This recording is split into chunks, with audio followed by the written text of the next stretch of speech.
Okay, so welcome finally with the 10 minutes later to our training module 4.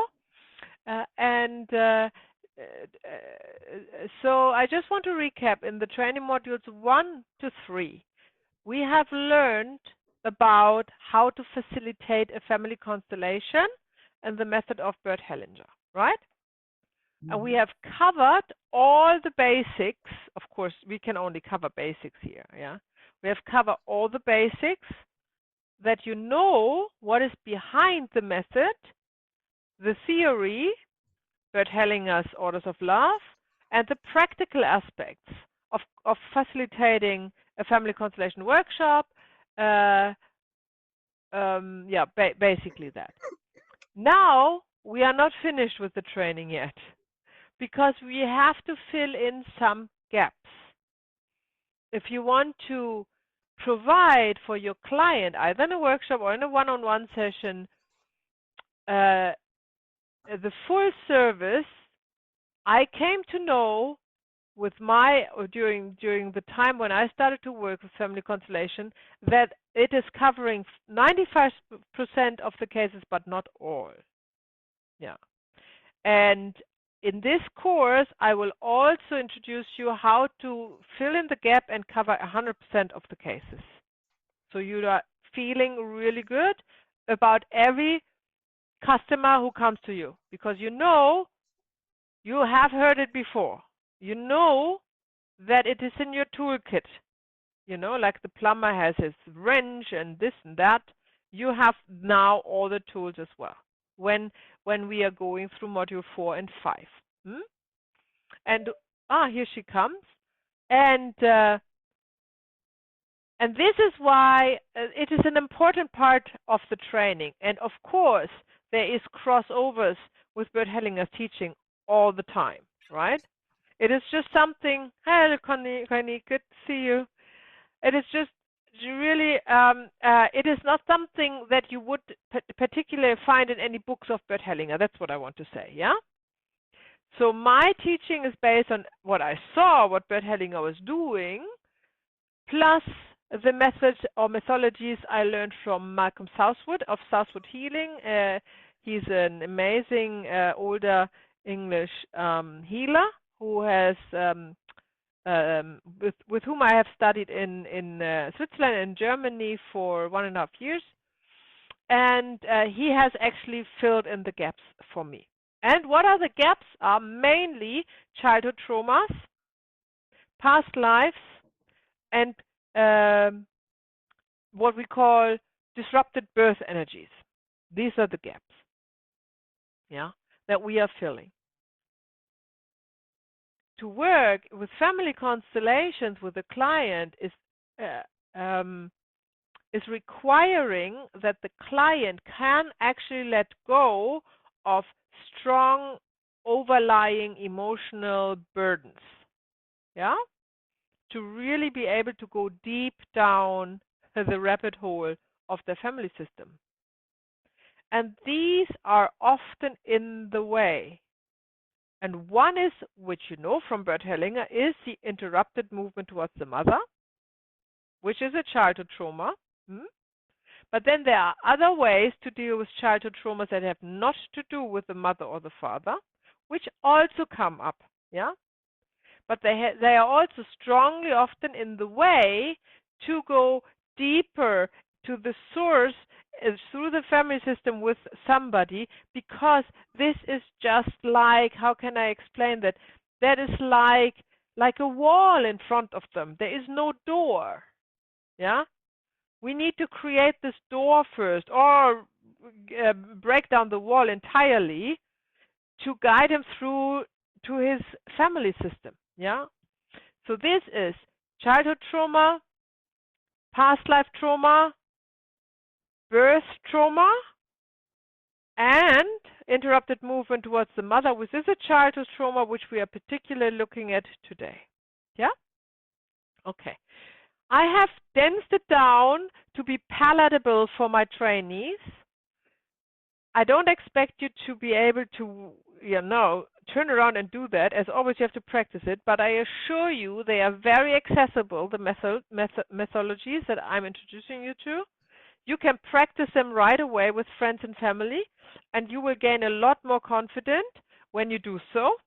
And you will understand a lot more what I'm talking about when you apply it. So don't shy away and use it, yeah? With somebody you are close to and you don't feel you can, make a mistake, right?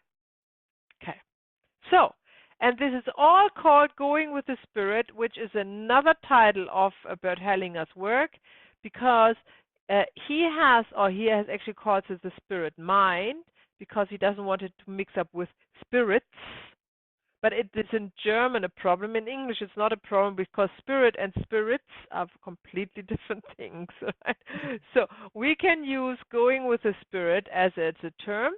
And he has discovered, what he also called the new family constellation. He has discovered after working with moving with the souls, yeah, for about 20 years, up to 2000 and I don't know exactly when, maybe 10 or so, that actually we don't need to go with every soul in a family constellation. Yeah? That meaning, old method, you are placing father, mother, siblings, then both fathers of the both parents of the mothers, both parents of the father, then the third generation you need another 8 people, right? And he had the resources because his workshops were huge. So he could easily place 30 people up. Yeah, he had this, but we never have these many representatives.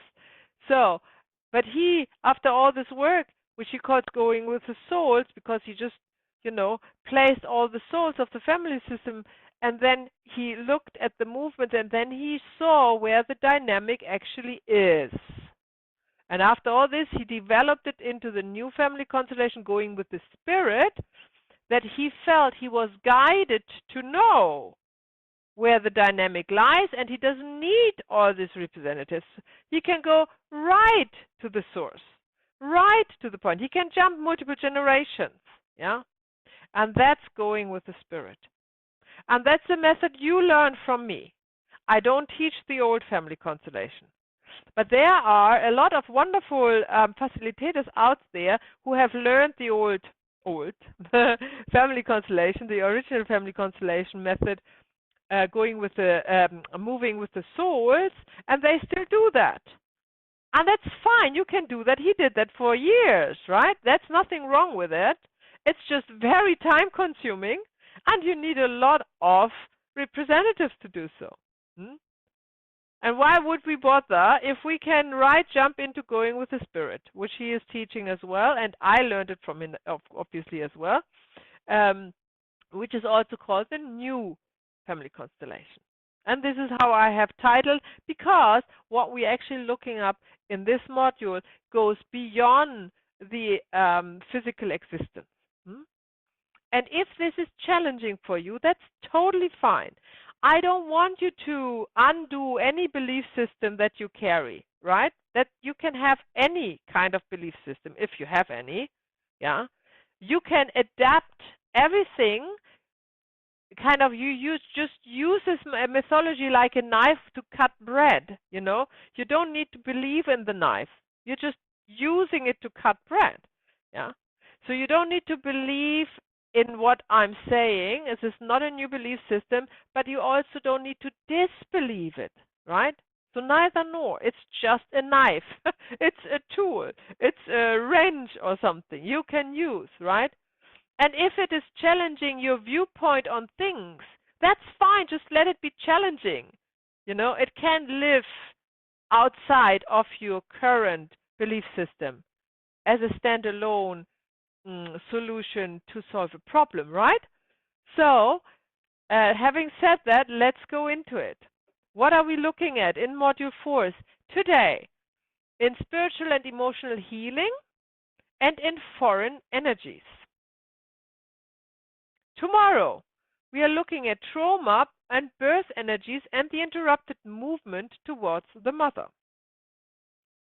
And on Sunday, remember Coiny, I have to say, on Sunday we want to start early. I hope you can do that. Earlier means what time? 1.5 hours earlier than this hour. I should be fine. Yay, that's amazing. Wonderful. So remember, and I will actually send you tomorrow and also on Sunday again a link in the email just 5 minutes before the module, because it is all messed up at the moment with the Zoom, just for our group. I don't know Okay, what that means, but that's fine. We just handle it. Yes, Connie, you go. So tomorrow we are going to start 1 hour earlier. Is it tomorrow? No, tomorrow normal. Tomorrow normal. You just get an email 10 minutes before with a new Zoom link. That's tomorrow. And then on Sunday, we start 1.5 hours earlier to the time that you would normally start, but you will also get an email with a new Zoom link. Unfortunately, that's how it works at the moment. Yeah? Okay, very good. So, talking about Sunday, that will be part 3. We are looking at regressions and past lives, and I will guide you through exactly how to perform a regression with your client, and you have a time to practice that. Okay, so today we are going to establish the basis or the basics of spiritual and emotional healing. That is the way to deal with foreign energies. Yeah? So, first of all, we will ask the question, healing, why? Yeah, we have at one stage in our training asked ourselves, why do we want to heal? If we don't want to anything, yeah, if the right position of the helper is not to want anything, why would we even want to heal? Right? We have to ask ourselves this question. This is really important. It is not so lighthearted as I make it out. It can guide you into a deep crisis even. It has me, actually. I stopped to work for almost a year because I couldn't answer this question, right? So this is why I want you to ponder on it with me. We will talk about emotional healing, what that is, and we learn something very important. I have referred to it several times, the frequencies of emotion, which we are working with when we are facilitating family constellation. We are talking about the spirit, the spiritual realm, and what is about birth and death and how that actually works. We are talking about the different planes of existence. We are talking about spiritual colors. I have frequently mentioned them too. This is what we actually use when we are working in family constellation and in spiritual healing and emotional healing. Then we finally talk about spiritual healing, and we are talking about attached spirits, this with an S, spirits, and possessive energies. So that's a big program. Let's go into it. Why healing? Big question. So, why healing? Let's make it an open discussion. If you just unmute and tell me your thoughts about this question.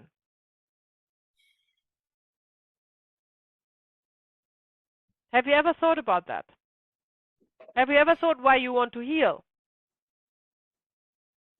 Because things feel out of balance, and then I feel like I'm not. Yeah, things are out of balance, and it makes me maybe do wrong choices, take different turn-offs that I would normally take if I would be in balance. Okay. Very good. And how does it feel to be not in balance? Pretty crooked. I've got that at the moment. I've got a crook back. I'm completely out of balance. So you feel it in your body? Yeah. Okay. So when we talk about healing, of course, most people think immediately about the body first, right? Yeah. But I don't mean in this instance. I'm just saying I know at the moment something is out of balance with me, and I can also attach it to my back because since 2 weeks I'm completely out of action. Yeah. Right. Rosemary. The question is, in a way, why healing? In a way, do you mean we help someone heal or to heal ourselves? Both. Both. Both. Why healing in general, Rosemary? Why it's important that people heal?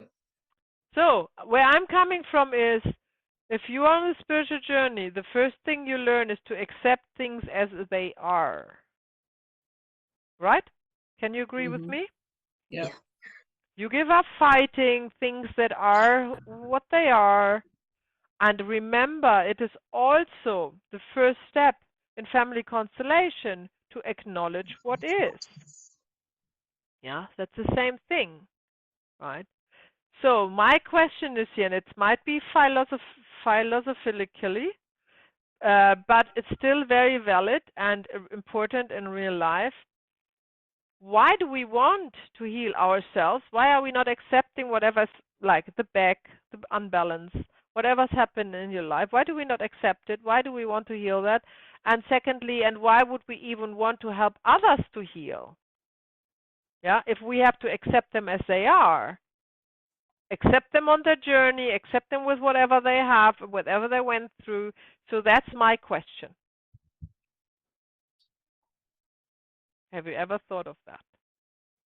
You have, Karen? Yeah, I think for me, it's we acknowledge what is, or we accept what is, and people as they are, because that gets us out of an expectation fight, which takes us further away from healing. But healing itself is about accepting people exactly as they are in that moment and how they present, but also, and for ourselves, understanding that we are more than that, and that we've got a better way of being. But when we try to attain the better way of being, it can get us in the way. That's why we need to accept as we are, because otherwise we get caught in a mental state, and we get caught in it runs counterproductive, because we start criticizing ourselves and we start criticizing others, and we're not accepting. So accepting as they are is the first part of it, and love exactly what is, because what is whatever you believe, whether from source or not. But we know that we are more than that, and that's what Very healing good. is about, so we can express our true selves. So I take this more than that. Mm. Yeah, more than that. What does that mean to you, Karen? To me, well, for me, I guess it gets philosophical, so it goes back to an idea of being from some form of divine source, or some form of creation, some form of love, and who and what I am now is a expression from that, and maybe an individualized expression from that, even though we know that's, and so healing is to remember, remember, as in reattach, reconnect back to that essence of what I am within this vehicle, within this lifetime, within this expression. Is for me. Yeah, And of course that's for me, because everyone's journey is a different journey. So yeah, their expression and understanding may be different, but I think that at the end of the day, we're all trying to express something divine and loving that's already innately within us, and is actually our true selves. very good. Anybody else agrees or wants to say something else, or sees this differently, or wants to add that? Yeah, I fully agree, and not only that, the point is of healing is we have this innate capability to understand and see and feel that we are different to the personality that is running our daily life, right? Otherwise, we wouldn't be here. I mean, I know there are plenty of people who don't have this, don't decipher, but they are not here. So we all here because we know that in our hearts, and this is what is also our potential, right? This is our potential.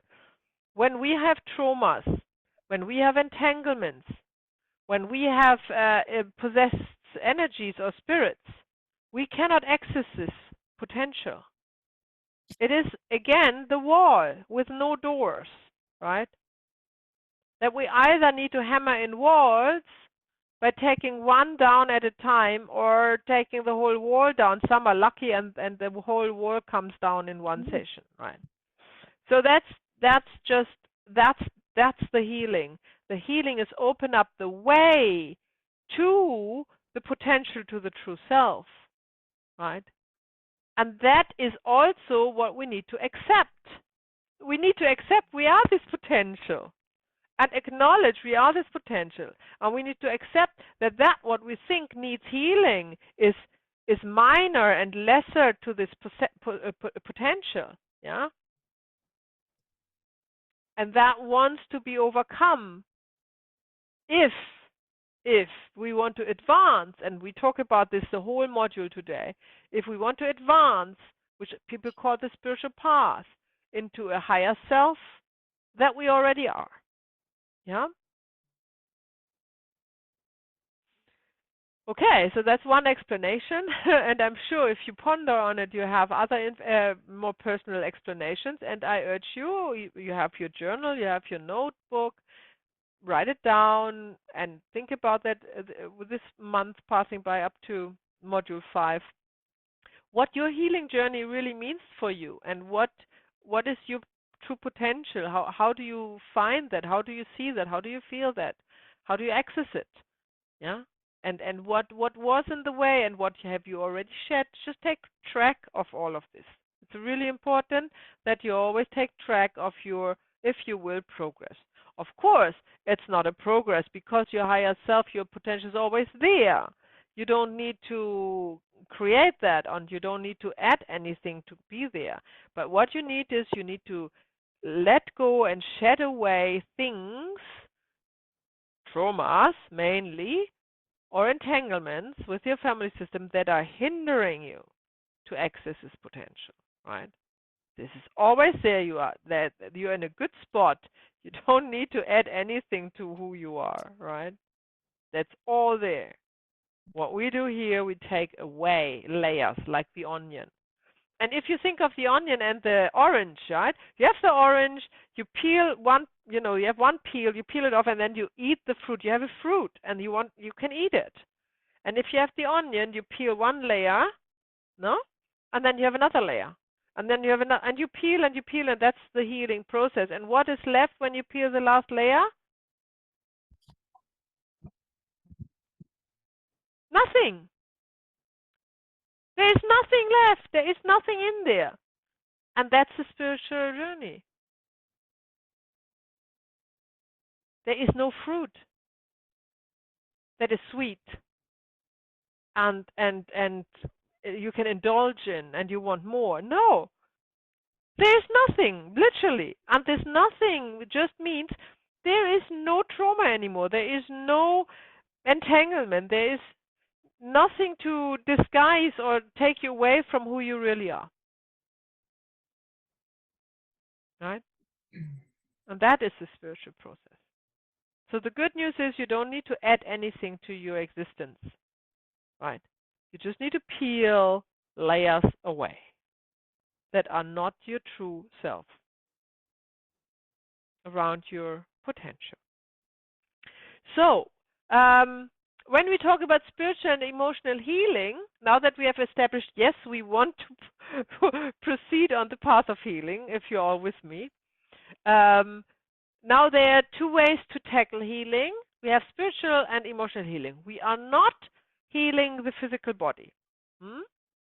That's not what we do. Have you listened to episode 2 of the podcast when I talk about the thyroid disease? No, I haven't yet. Sorry. Well, this is an excellent example of what we're doing and what we're not doing. We are not healing the physical body. The healing movement is either emotionally or spiritually, and then the body will adjust. That's it. Yeah. And that's the outcome.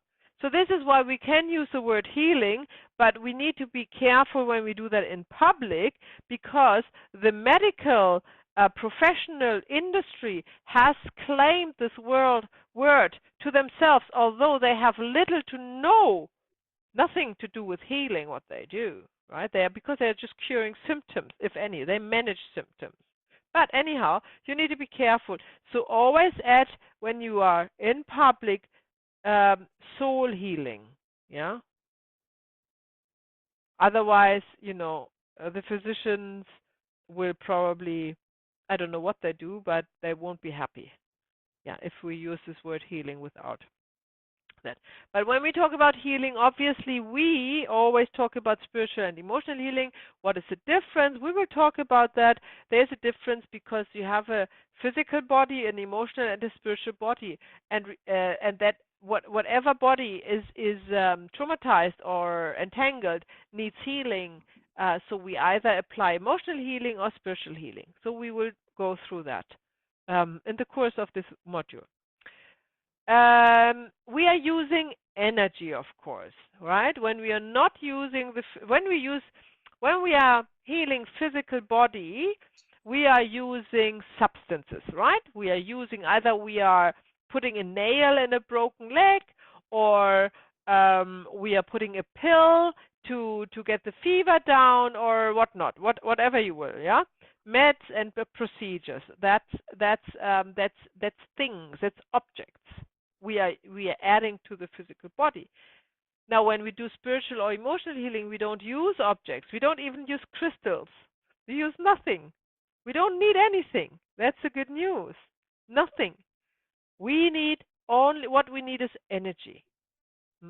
And we need energy to access energy, for example, the information from the morphogenetic field, and we do that all the time without even knowing that we do that. That's the good news. But it is not seen, right? It is something, so we are not using objects. When we use the figurines on the board, that's not healing.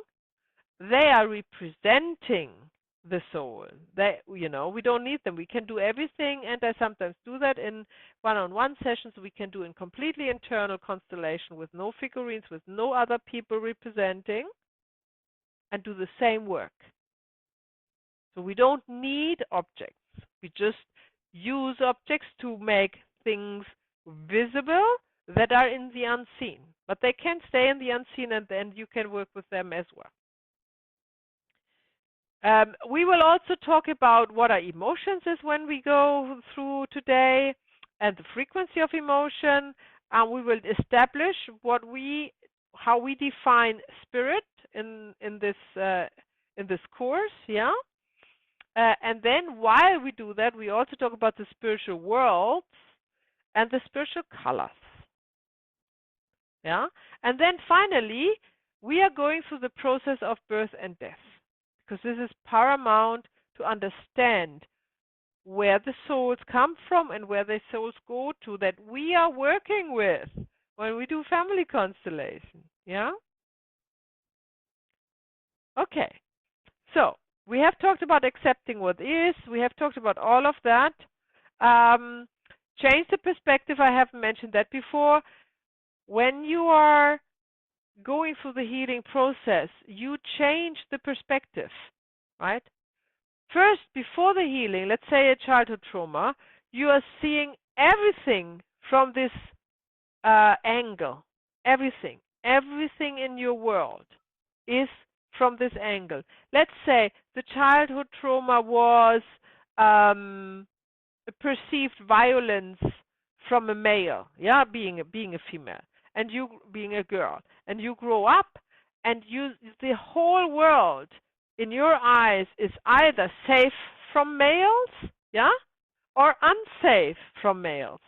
So in your workplace, with your friends, with your hobbies, whatever you do, religion, whatever you do, you look at your world from this angle. You are categorizing everyone you meet. Is it safe or is it unsafe? This is why healing this trauma is changing the perspective. You are looking at the whole world and your own world that you have created from completely different angles. Yeah. And that is the beautiful work of healing. And this is also why your own uh, side of you is so vastly growing after each healing session, because you can see so much more, because you're not coming from this restricted corner that you put yourself in with this trauma, that you can only see like that bit. All of a sudden you see that much, right? And yes, this is a potential. There's so much more to discover than we already have discovered. And with every healing, we are discovering more. So this is a really wonderful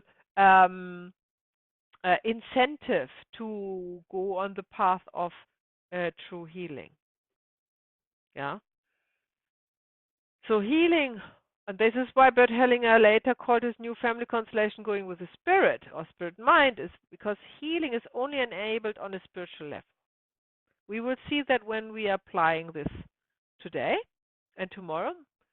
That is the level where healing comes from, and that is also, now you can maybe guess it, where the realm where the morphogenetic field is at home, right? Creativity is life's purpose. I would like you to remind you of that. If we are stuck in our day-to-day things, in our problems, in our what needs healing, in our thoughts mainly, we forget that we are creative beings, and only we are creative. The animals are not creative, the plants are not creative, they are mutating, and of course, and they have fun in life. But creation is out of nothing, to create something out of nothing with your own desire and love that you have, that you can create a whole new system, world, universe even, yeah. And this is the purpose of life. And as more burden one is carrying, more burden, the less creative is one. We all know that, right? I mean, the moments when you are creative, time is not existing, right? You could do that forever. You are not hungry. It's like you are not even there, basically, and you're happy. This is our natural. That is a natural expression of who we really are. So as more we are in the state of creativity, as more we know we are closer to our true self, to our potential. So always think and always go with the creativity. Yeah, in any shape. I'm not just talking about paintings here. That's of course, right? Everything that is creating something, ideas or just poems or whatever, or just in your workplace. You just create a new workflow, and you. This is all creativity, right? And this is where you go. This is where your life's purpose lies. So emotional healing is to heal the soul, not the body. Why the soul when we talk about emotional healing? Because the soul is the seat of emotion. The soul is the seat of emotion.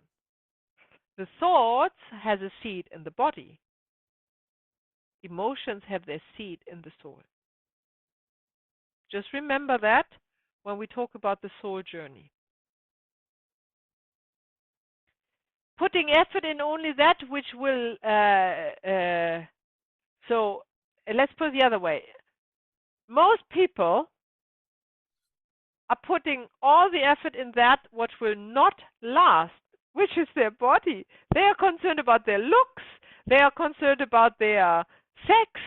They are concerned about their, everything else. What that is at best lasting 80 years, right? Is it really, really, really worth to put all this effort and all these chances they have in this lifetime in that, while you know the body is going to ashes? Why? So this is an epiphany or a breakthrough in every spiritual journey, is when you come, Not because I say that or you read that in a nice spiritual book, but if you come in one moment to this aha moment, this aha effect, oh my gosh, yes, I want to put my effort for the next however years I have into that was last. That's my soul. This is really the how do you say in English, if you come to a visection? This is the point of where you make the decision. You come to a crossroads. Crossroad. So you come to this crossroad, and here that is the body, and that's the 80 years, and you don't have that anymore. Remember, I doubt it. I would never say never, but I would doubt it. And here is the way, that lasts and lasts and lasts and lasts, right? So you come to this crossroad, and now you have to decide. Let's say you have only a bag of energy, and you can only put the bag, whatever's in the bag, either to the left or to the right. Where would you put it? I want to hear answers. Honest answers. Into my good looks, of course. Okay. So, Rosemary, good luck with that. Everybody else?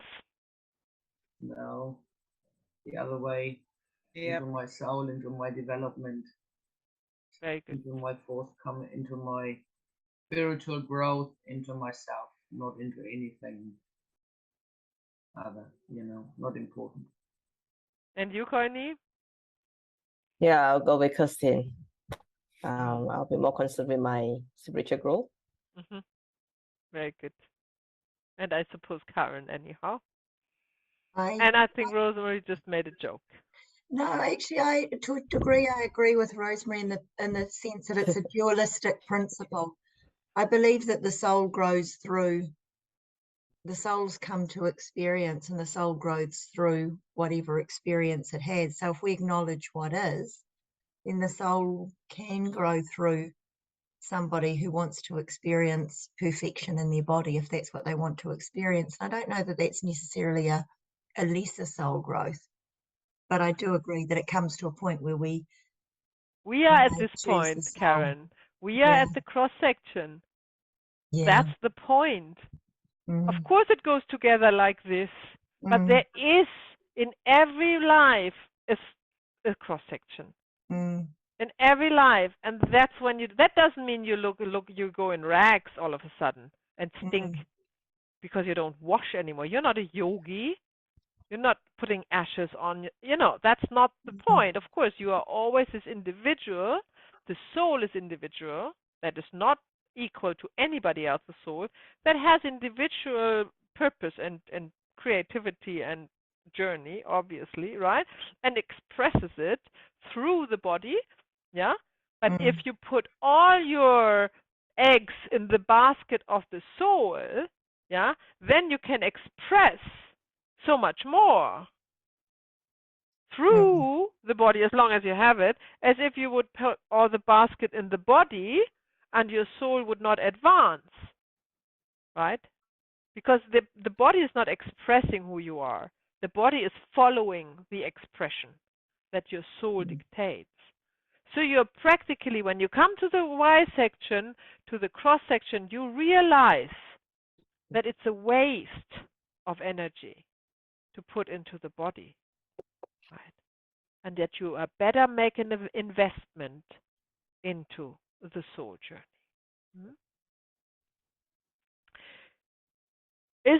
Are we all on the same page that the soul doesn't die with the body, or anybody has a problem with that? Because I'm happy to discuss it. If it's a given for us all, then we know we work with family constellation.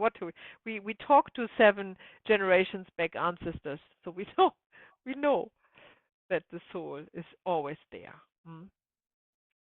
Okay, so now we have a soul journey that we put our effort in. The physical body will heal on its way anyhow, and it is actually not important anymore. When you decide to put all your eggs in the basket of the soul journey, you are so much more agreeing to your looks, Rosemary, your age, your encumbrances, your bodily imperfections, your diseases, you know, you're very relaxed about that, right? But if you put all your eggs in the basket towards your physical health and looks and body, you are so frustrated because you grow older. You can't keep on looking young to a certain point, you know. The cells will not renew that fast anymore. So inevitably, you will be disappointed, right? There's no other way. So who is actually doing the work? And this is why Bert Hellinger called this new family constellation going with the spirit. It is the spirit. The spirit decides where the eggs go, in which basket, right? The soul is the receiver of it, of the goodness or the greatness that the spirit, your spirit, is actually guiding. And when I say spirit, a lot of people say higher self, right? So that's just another word for it. Yeah, it's just the force that brought you and your soul into existence. And when we're talking about that spirit is still individualized. It's not the oneness. We're not talking about the oneness, the enlightenment where everything becomes one, right? So whatever we are talking about is before that. And you see that later on the charts of emotions as well, of the frequency of emotions. We are talking for the state before oneness. And that is also, the spirit is also individual. Yes, Kerstin.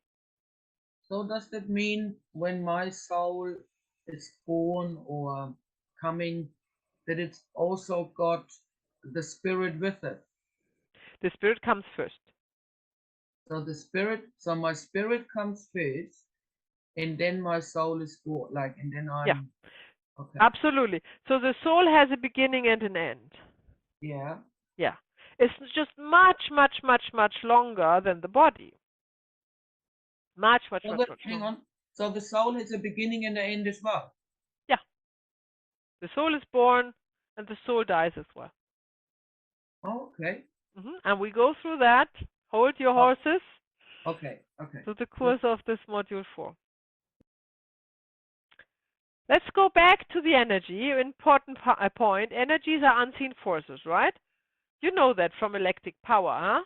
And how it was discovered. It was always there, wasn't it? And now somebody discovered that you can pipe it into little cables and put a light on the other side, and the light goes off, and whoa! Are we seeing the energy now? No, we see a light. The energy was always there, and it will always be in the unseen. Or think about thoughts. There is no denial that thoughts exist, right? But can you see a thought? Can you see it forming? No.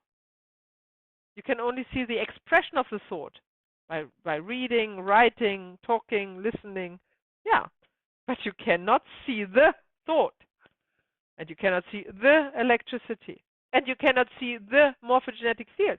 You cannot see the information from the morphogenetic field. However, we receive it and we translate it into something we can communicate with, right? So remember, everything, Einstein has said that, he's very famous for that, everything is energy and information. Everything. There's not one thing that exists that is not energy and information. That if it comes together, it forms frequency. And we are beings of frequency. Some say we are beings of light, right?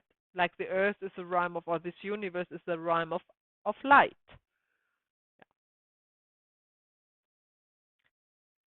So, thoughts and thought forms and energy. So we know thoughts are energy. We can't see them. Now the question is, where are they coming from? Where's electricity coming from? Where's all this coming from? And I would like you to introduce you to, maybe it's a new concept, that thoughts are nothing you create. Thoughts are there, like energy, like electric power. They're always there. Let's put it that way. there is like this pool of thoughts where all thoughts that have ever been thought of and will ever be thought of are already there, right? It is just a matter of accessing it like a radio. So we are able to receive it. And that's where the individual comes into play. And the individual on physical, emotional, and spiritual level. This individual is having a specific frequency that resonates with specific thoughts. And this is what you're streaming. And this is what you're attracting, right? So this is why we have reoccurring thoughts. We have kind of our pattern, right? Nobody thinks the same. That doesn't mean that we are creating different thoughts. That just means we are resonating differently. But lo and behold, when you change and another onion layer, another onion layer is all laid off, healing is taking place. Your receptors are so much more open and you receive so many more thoughts, right? And so many more information, also from the morphogenetic field. This is why a facilitator has to lay a lot of onion peels, right? To be open to receive more information from the morphogenetic field, for example. And of course from your own higher self. As more onion layers you shed, as more you hear your higher self, and you can follow it better. And this is then where your decision comes from. And these are good decisions. They will not cause any unbalance, Kerstin. If you follow that voice that is very subtle at first, but becomes stronger and stronger and stronger with every onion layer that comes off. And that don't need to be related. That is also in family constellation, why I always say, whatever the client says, when the morphogenetic field decides to constellate something other, then go with that, right? Because the client is in his traumas, in his emotions, in his hurt, in his thought pattern, always streaming the same thoughts. He cannot get out of it, but you can, because you are much more open. You receive much more information than your client. And this is why he comes to you. That's the only reason, because he can't do it for himself. Yeah. So, energies are vibrating in different frequencies. And why is it? When energy meets information, a frequency is created. And this is why every emotion has a specific frequency. Because you got the energy and then the information of this emotion. Let's say the frequency of the emotion grief. Yeah. To create a frequency, you need an energy and information. So energy is always there. We know that, and now we have the information of a loss. Yeah. And this creates grief, the emotion of grief. And now this loss can be in your own life, or as we know, it could be in your whatever, fourth generation, unknown to you because you're entangled with that. Still in information, just stored in the morphogenetic field, which you attach to and you stream it. So you feel grief and you don't even know why. And this is it because you are in this frequency. And this is why we need to look at the frequency of emotions. Karen, are you there or are you gone? Sorry, your video is off. Maya, I'm here, but I've just had to go out to attend to a family matter. I won't be long. Okay. Sorry. I left a message and notes. Okay. So, let's talk about the home of these frequencies or energies.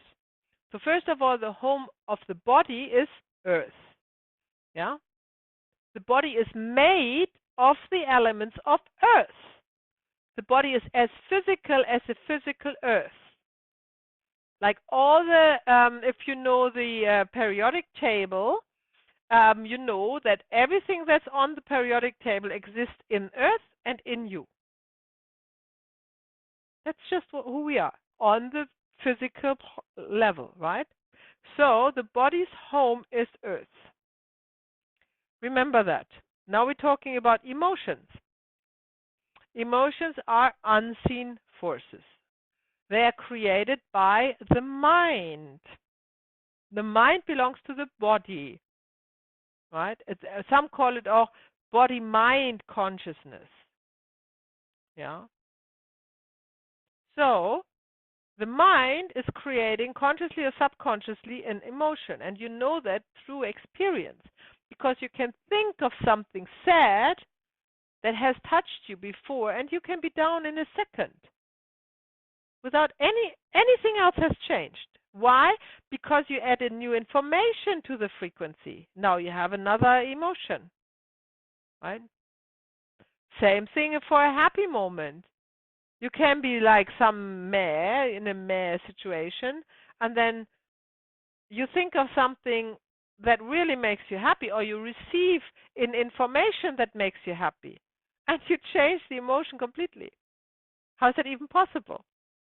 Right? That's only possible because it has a new frequency. You have created a new frequency with the information that adds to the energy.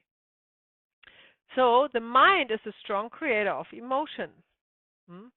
This is why there are lots of methods that working with the mind to help people heal. Do you know NLP, Neuro-Linguistic Programming, or CBT, Cognitive Behavioral Therapy is another one, and there are multiple more.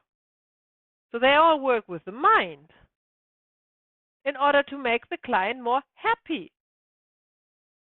And you can also shortcut all of this and just think positive, right? You can just think positive to change your frequency, to change your emotion. The unfortunate thing is it doesn't last. It is not lasting. Because you have not changed that what is underlying.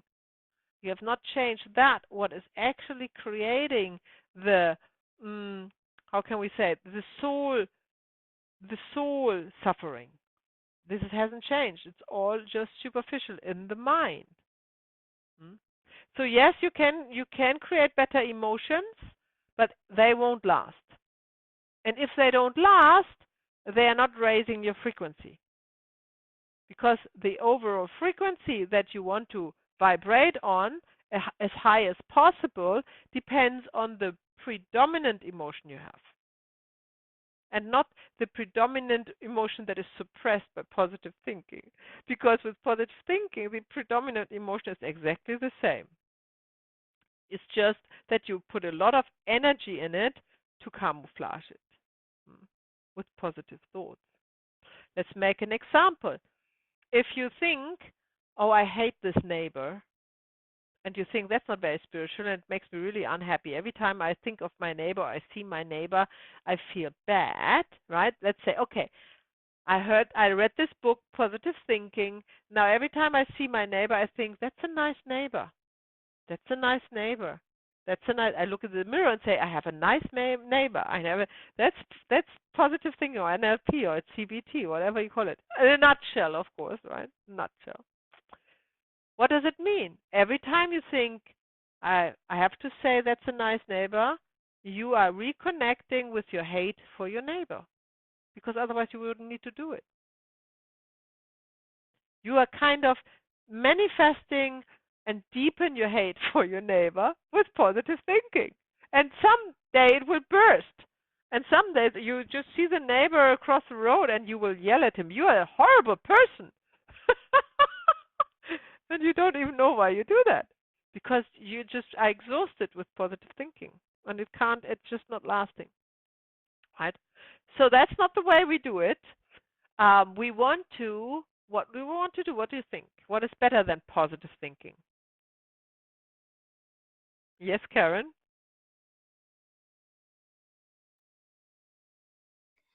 Changing the pattern beforehand so that the pattern of understanding that there's a pattern that's created the irritation with the neighbor that's within you.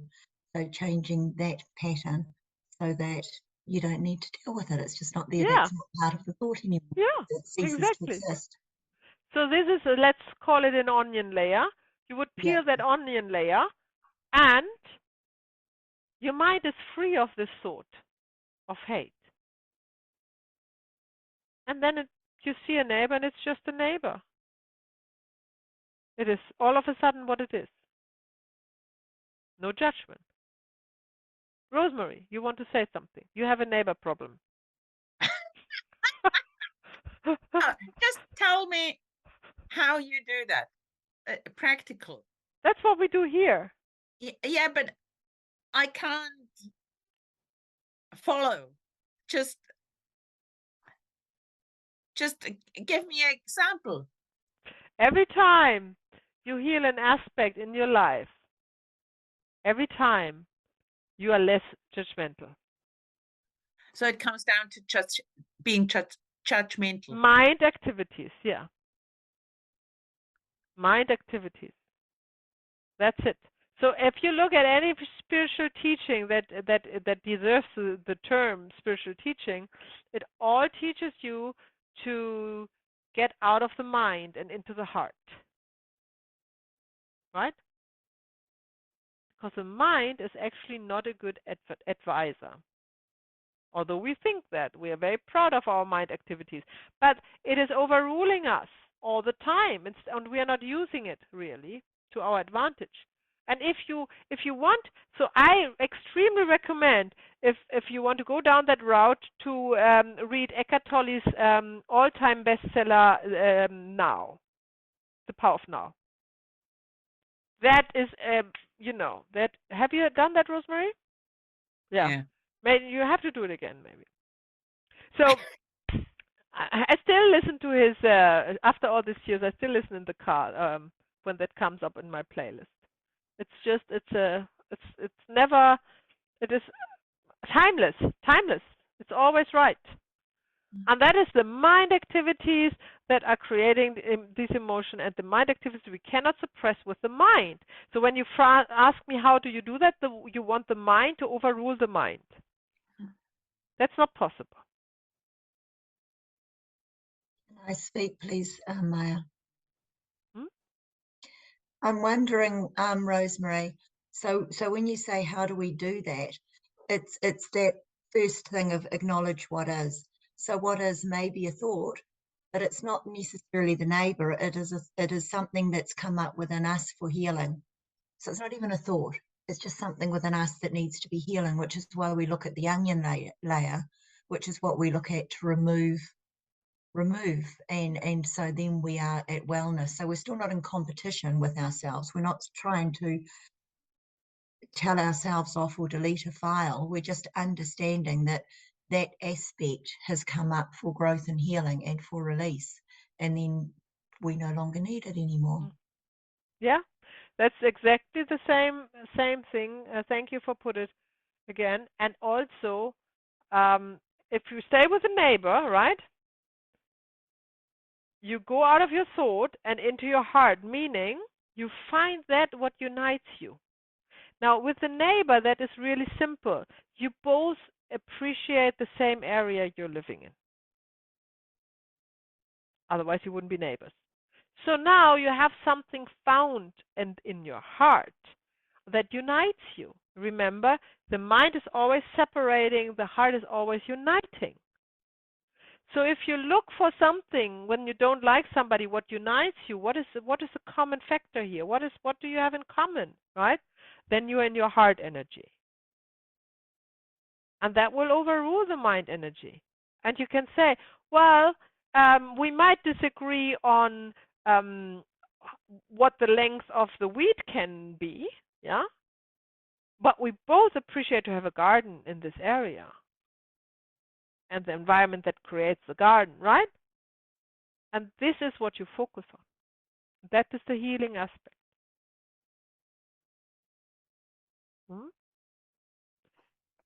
Okay, so the emotions are created by the mind and are actually the source of illness and disease. This is why emotional healing is so important, because it has in the wake of it also a healing aspects on the physical body.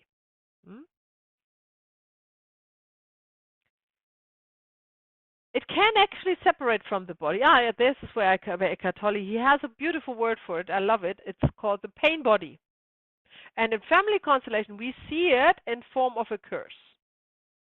A curse is the same idea, the same phenomenon, that something has been created attached to a body, like an emotion attached to a mind thought, and then it becomes so strong, loaded with its own energy, that it kind of like an amoeba separates and is existing on its own all of a sudden without the host.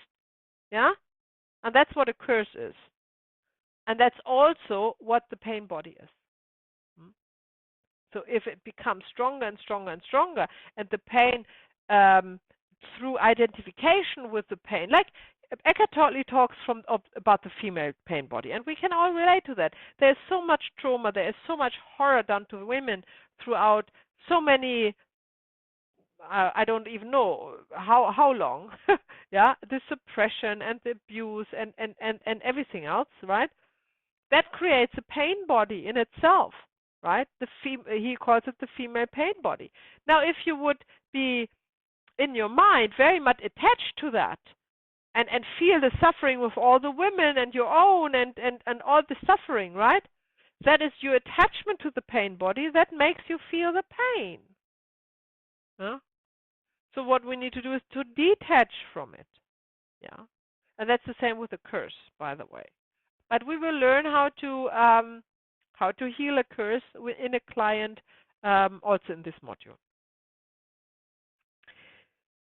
So emotions have different vibrations. That's the frequency of emotions. And that can be transferred from lifetime to lifetime or person to person. Because it is an information and it lasts. Yeah? It doesn't go away just because the body dies. It doesn't need a host. Yeah? It's there. It's there, it's there, it's there. No? Until we find a home for it. And that's the spiritual healing, where we can send it to. The true home of whatever energy has been created that is so strong that it can live on its own without the host, without the creator. The home of the emotions is the astral world. And there is also a thing we call the in-between world that can be also home of a very strong negative emotion. Or not necessarily, let's call it a strong emotion. So, I introduce you now to the frequencies of emotions. This is a chart from Dr. David Hawkins. He has wrote a book, The Map of Consciousness. It's brilliant. So it's definitely on the recommended books to read, and it's very accessible. You have it on Audible and everywhere. So make yourself acquainted with it.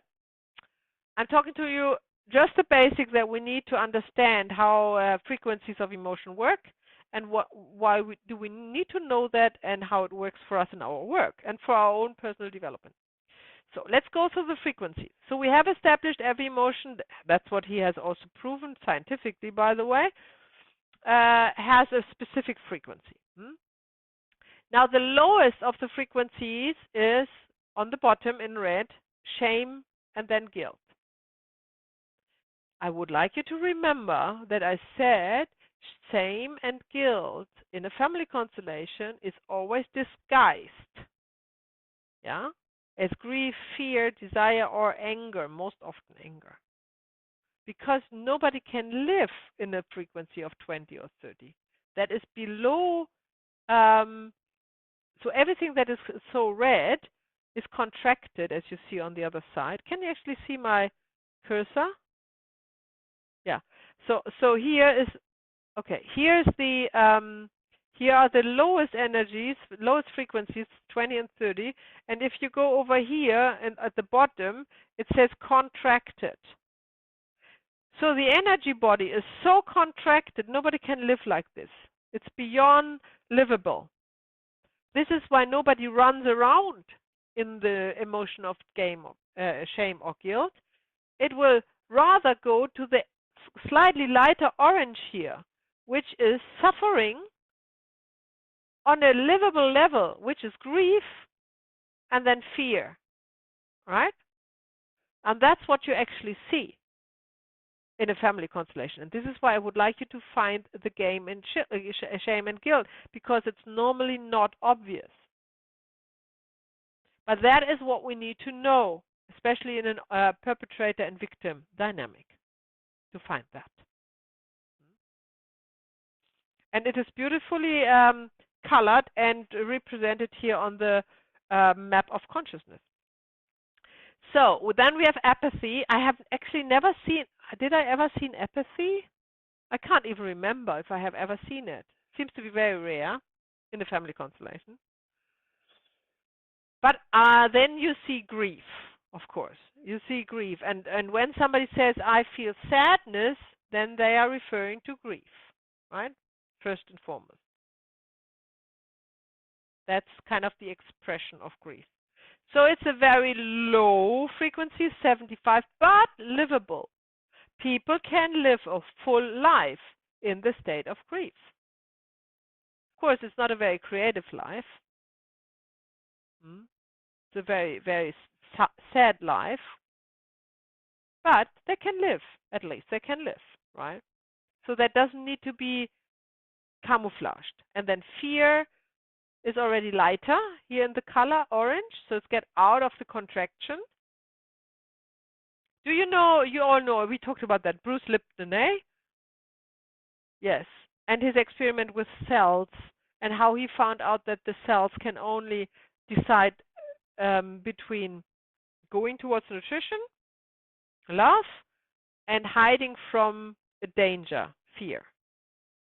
So when a cell is in the state of fear, they can't go to the nutrition. And that is very profound. If somebody's in the state of fear, they are not nourished. Yeah. And if it's a constant state of fear or grief, they can survive, but they are malnourished in any way, physically and emotionally, and spiritually maybe, very malnourished, because that's what they are. And this is also, if you look at the socioeconomic level, that is also what you see on news and in governments and politicians. There's always this fear-mongering. And you wonder why? Why? Now you know why. Yeah? Because nobody can develop to their true potential in a constant state of fear. They can't get to the nourishment. And why? If that's freedom and that's control. So you are here in control when you are under, I would say, under 200. You are under control. Everybody who's over 200 cannot be controlled by nobody. Not a husband, nor a government. Nobody can control you. Huh? So this is actually, and we are going through that now, this is actually where we are in the green level here, green. So we are out of the contraction. And now we can start to live. Now we can make decisions. Now we can follow our heart. Now we can be creative. Now we can express ourselves. And due to Dr. David Hawkins, there is such a minority living over at 200 and over. I don't have the figure with me, but it is like minute, right?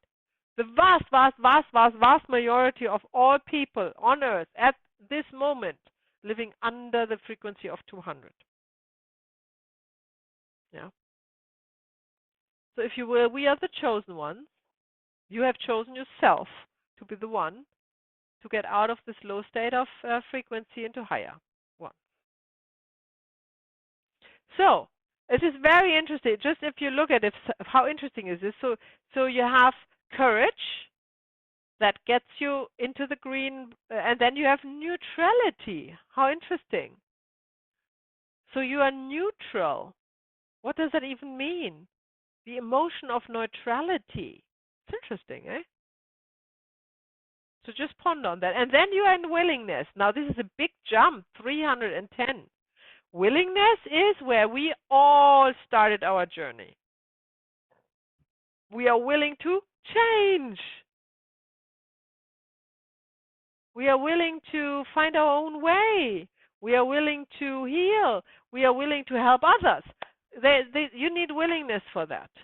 You know, in a state of neutrality, you don't care. But now you care. So good news is you are all over 300. Otherwise, you would never want or will want to do the training. Right. Then we have acceptance. That is acknowledging what is already in the blue. So here, accepting what is already really high vibrating. And you know how difficult it is to keep that, especially with your neighbor, Rosemary, to keep the state of acceptance, you know, 24/7. And you don't need to. You can fall back to anger or pride, and then you realize it, and you can laugh about it, and then you're already back into your acceptance when you can laugh about yourself. You know, so this is how it goes. This is how you know you're in a constant state of when you're in a constant state of a specific frequency, you can go to all levels, even to shame, and it will not last a split second. It is just a fling. Yeah, you will not dwell there. You can't, because the frequency will you know, get you out there again. Then we have reason. When I think about reason, and the book is, of course, it's brilliant. You have to read it or listen to it. It's just brilliant. But when I see reason, I always think reason to live. You find your reason to live on a very deep and true level, not for the 80 years. The reason to live out your soul journey. That's what reason means to me. I think that is how I remember it. And 400 is already very high frequency. Still not as high as love. When we talk about love, of course, we are not talking about partnership and love. We are talking about unconditional love. Because partnership and love is somewhere down desire, fear, grief, anger, pride. That is, you know, where you have strong emotions towards somebody else. In the true love, 500, you have no strong emotions. This is only an unconditional love. And then we have joy. Joy is it's overruling love, which is beautiful, I think. I wasn't expecting that, but I totally understand that. And joy is happiness without any reason. Yeah. It is not you are joyful because you just won $1 million in the whatever somewhere, or you got the new. That's not joy. That's happiness. But joy is that you feel alive and happy without anything has happened. No news. Right? Some call it bliss, the state of bliss. Yeah. And how do you find that is through compassion. So compassion is developed within 500, the unconditional love. The unconditional love gives you a taste of compassion. Because unconditional love means I love my neighbor as much as my son, as much as the bumblebee, as much as the pig, you know, that people are eating. So this is unconditional love. It's for everyone. Yeah. And from there, compassion can arise. Because if you don't have unconditional love, you have no true compassion. You are angry. How many vegans are angry? You know, that's not unconditional love, and that's actually not compassion. Yeah. This is one of the lower frequencies of emotion. No. You see everyone in this light of, okay, they are on their journey, they do what they do, yeah?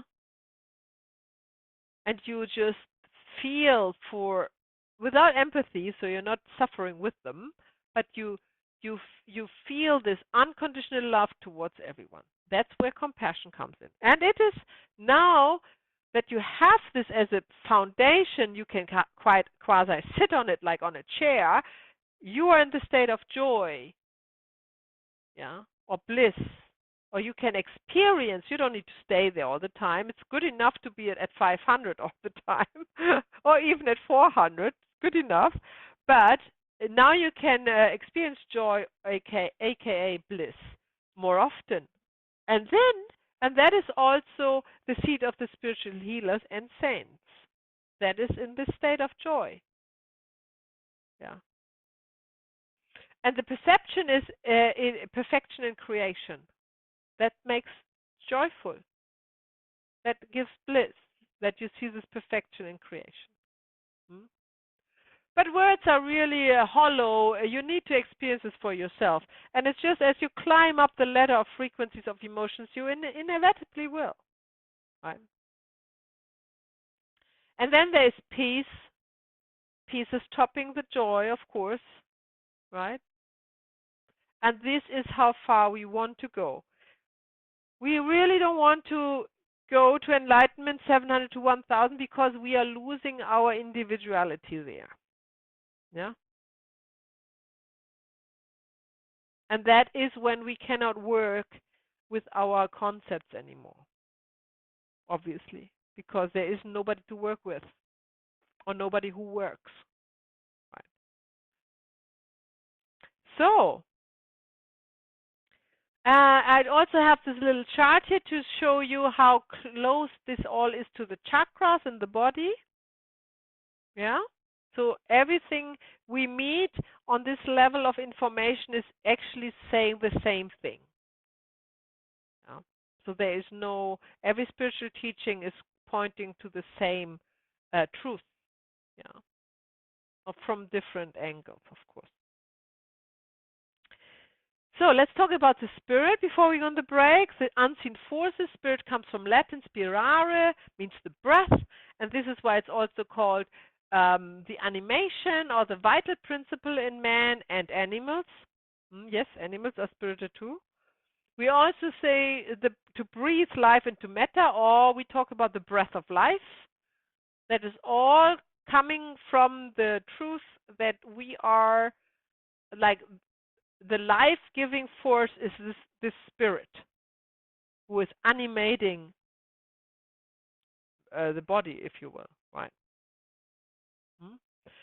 That is not the soul, so a lot of different vocabulary is around, and if you're discussing this with a girlfriend, they might mix up spirit and soul, or not mix up, they use it differently.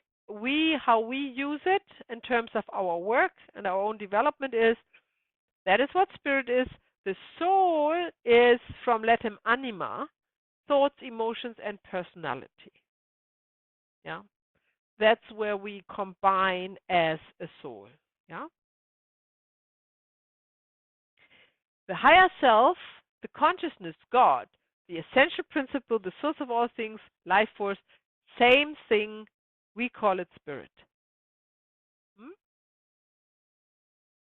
And the home of the spirit is the world of light. That's where his spirit resides. Just recap, remember the home of the physical body is earth. Yeah?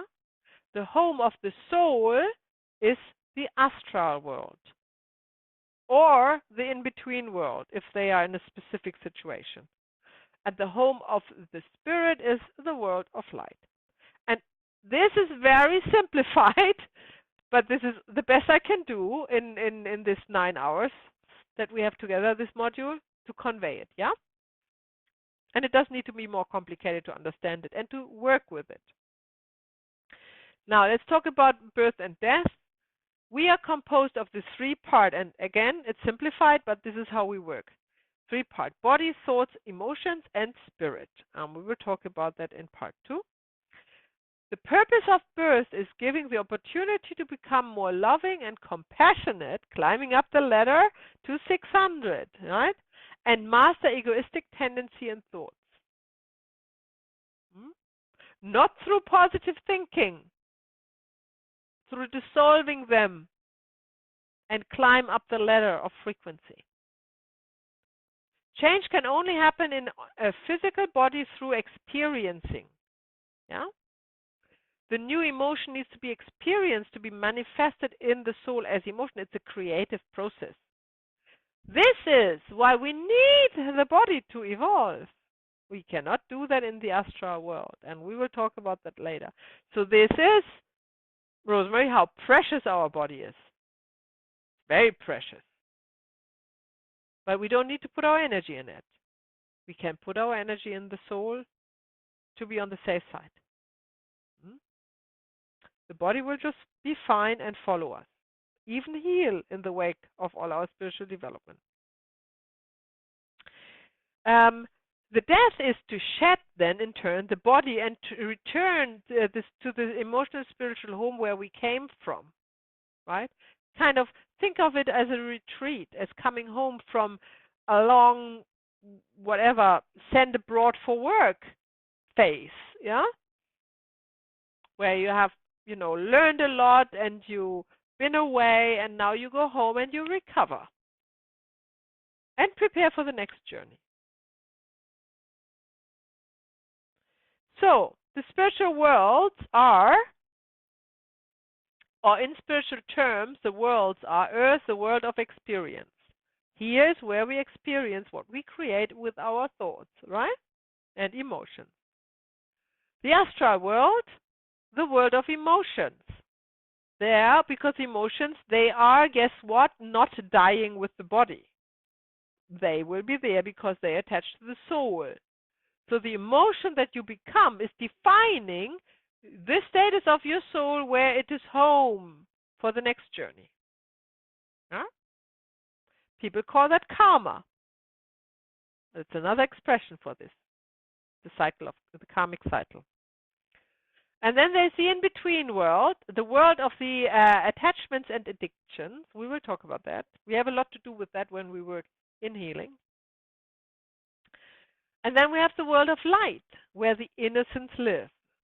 Children, advanced being, animals, and of course the pure spirit. Without the soul and without the body is also there at home. Yeah? Because it's innocent. So, let's look at Earth. As I said, world of experience and perception, which you can change to change your experience. That's a good thing about Earth. Nothing is as it seems. It's all just information and energy. Can change every time you look at something. Can change. Have you seen the film The Matrix? You should. It's very spiritual.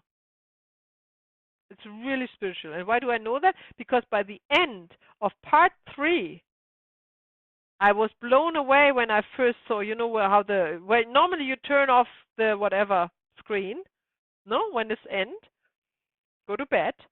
But if you sit there and you look at the list of, what do you say, cast? The list of whatever, they play a song. And I was there for the first time actually hearing the song because I was still sitting there, very impressed about the movie. And what song was it? Om Asatoma Satgamaya. You have to listen to it, you wouldn't believe it. If you are a yogi, you know what that means. If you're not a yogi, I leave it there. You will find out. But this is why I know it's a very spiritual, very truthful movie or series of movies. It's no fiction as such. And that also means that everything we are creating in our world can be different. Because nothing is shipped in stone here. It's all just a matter how you perceive it. Your perception is defining your reality. And if your perception is pain and trauma and fear, for this example of men, for example, then that's what you experience. And somebody else next to you has completely different perception. Loves loves male energy, always has great partners, whatever. It's a perception. It's the the same life, if you will, the same earth we are sharing. Just the perception is different. Changes are slow to understand the impact fully. That's on earth. So you think, wow, I want to change, but it's so hard. So hard to change. Of course it's hard because it's very slow here, because you need to understand the outcome of your emotion and where you are on your spiritual journey to the full extent. You don't have another chance. This is your chance. This is why it's so slow motion here and so difficult to really change, because Earth is made for you to experience one thing at a time and one thing only. And a lot of people experiencing one thing the whole lifetime. And that's their soul journey. And that's okay. And that's good so. And this is why most of the population vibrates under 200. Because they are only here to experience pain, only here to experience grief, only here to experience apathy. Yeah? That's it. And that's a good thing, because that's what they want. That's what their soul needs. And then there are others who wants to climb up the ladder of frequencies of emotions in this lifetime. And that's us. Beautiful. So, again, reality is only perception, and each person has a unique perception. And you know that when you, like I was a lawyer, and when you study, then after the first bar exam, and you have practical work, and then you are at, in the court and criminal court, and with the state attorney and all of this stations. And then you learn, the first thing you learn is when there are witnesses, let's say witnesses to a car accident, right? They never say the same story. Ever, ever, ever, ever. You cannot expect that. And they can be so vastly different that you think somebody's lying. Somebody must lie, but nobody's lying. They have their unique perspective, and they are talking from that only. They cannot be objective. So the work is then to piece this all together and make it like a puzzle and make a picture out of it, what might have happened. So witnesses are not so now the forensic is much more important than witnesses. Yeah. Forensic is much more objective than witnesses. So the goal is on Earth to gain experience, to evolve, rising. Okay, that should be raising the frequency of emotion. Yeah. Okay, shall we go? Yeah, we have started later anyhow. So let's go through the astral plane. The astral world is the world of emotions. That's the home. Yeah. And it's not a random emotion that you might have at the last breath you take. That's not where the astral plane is. The astral plane is the emotion you have become in this lifetime. So and that can be also the way you can fall back, right? So if you came here neutral, vibrating 300 or something, you came here neutral, and then you develop a really, really great anger here. You're attracting other situation where the anger is growing and growing. You really become attached to the anger. Then this is the emotion you become. And then when you die, that is the soul is vibrating in the frequency of anger. It's 75 or what it was. Yeah. And then this is where the soul goes in the astral plane. That's then home. Yeah. Every emotion has a matching color. We talk about that, and that's very helpful when we work with clients or in family constellations. In the astral plane, the beings, the souls, are together with similar emotional bodies. So there is the emotion of anger in our example, and everyone in here has the same underlying emotion of anger as a default. This is why it's home. You feel home there because they all have more or less the same perspective as you. They see the things more or less. Do you not think when you think about your neighbor, Kerstin, why is he not more like me? I would cut my lawn. I would be quiet. I would do this. I would do that. Then you think for yourself. You think what you do, and you wish your neighbor would do the same. But if you really think it through, you would be super annoyed about a neighbor who is exactly like you.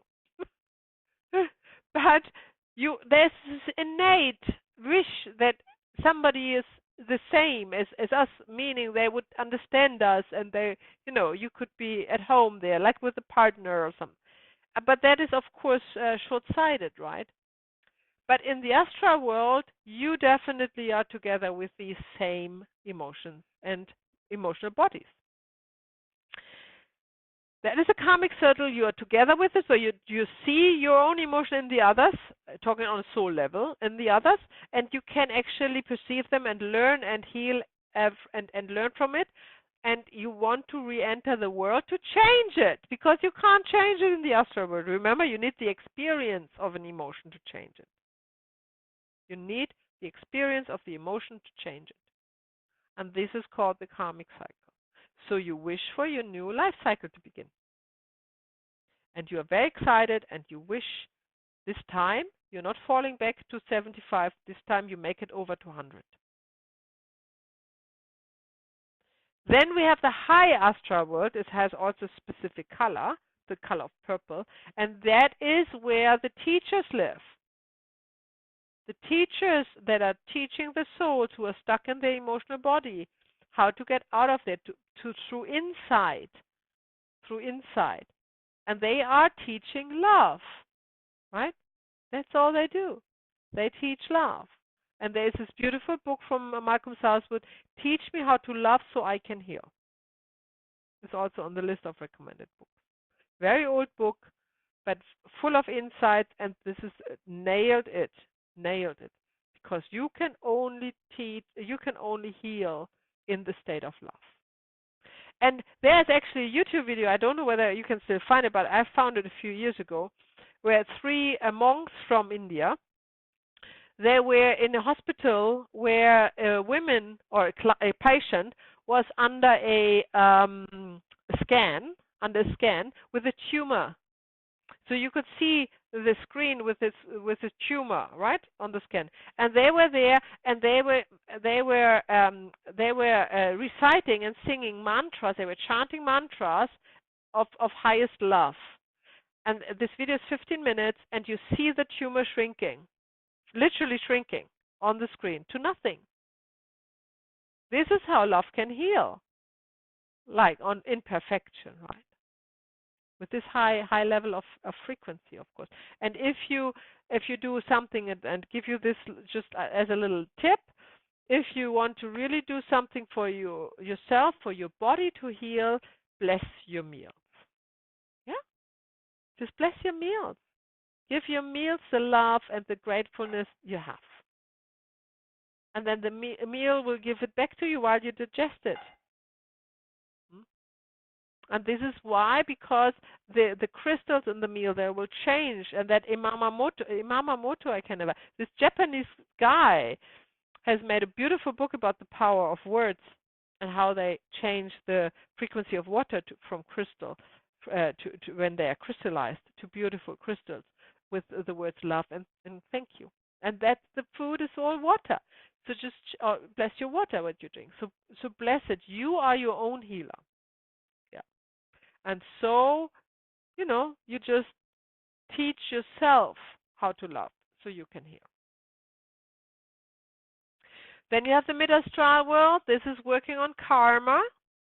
This is where most of us are, right? And then you have the low astral world. This is escaping the dark world of selfishness. So these are the levels in the astral plane. The goal to be in the astral world is to learn about the choices you made on Earth and to make better choices in the next life. That's it. That's the goal while we are in an astral world. So Rosemary, you need to choose a better neighbor. Exactly.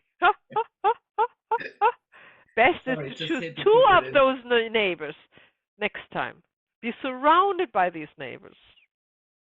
That's more likely. So we have the spiritual color, but I think we need a break. I wanted to do the break later, but I don't know where we got sidetracked. Let's have a break, because this is important. And I see you in 10. That is 6:45 here, so 5:02. Yeah? 5:02. Okay.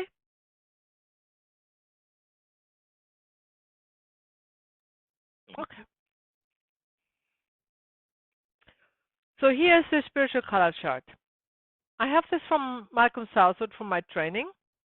I actually didn't get a chart, so I made this chart out of the information I got from the training to make it easier for you. So you have a visual and you can you see what is what. And I have it always with me here on my desk. You don't need to memorize it. You can have it with you. But of course, when you're in a workshop setting, you don't have it with you. You need to just memorize it as good as you can. So there are like frequencies that there are specific frequencies that are attached to an emotion. That is from Dr. Hawkins, as we know, and there are special colors which are connected to an emotion. And this is really good. So this is important for spiritual healing. Well, we will go through that further down this module. And it's also good in the family constellation, especially when you work with figurines, because they have colors. So that, well, the ones I use have colors in a one-on-one session. And the way the colors are chosen by the client, they give already away the emotion of the representative, right? Which is great. So you know how we're always looking for clues when we're facilitating a family constellation to find where the dynamic lies we want to work with. Now the color is a very good one. And because you have a handicap when you work with figurines, because they don't talk to you, now this color is a way of talking, like they would talk. Yeah. So we just go quickly through the spiritual colors because you can, you can rewatch it, you can take a screenshot, you can learn them, you can practice with them. We're starting at the up here. Let's see my cursor here. High astral, purple. That is, we went through what is high astral. This is when this is not what you see in family constellation because there's normally no issue. Same with mid astral, it's normally not an issue. But what the color blue gives away is not to be completely connected to the body, which gives you also a hint of a birth trauma. So just a hint, yeah. Then we have the color emerald green. That is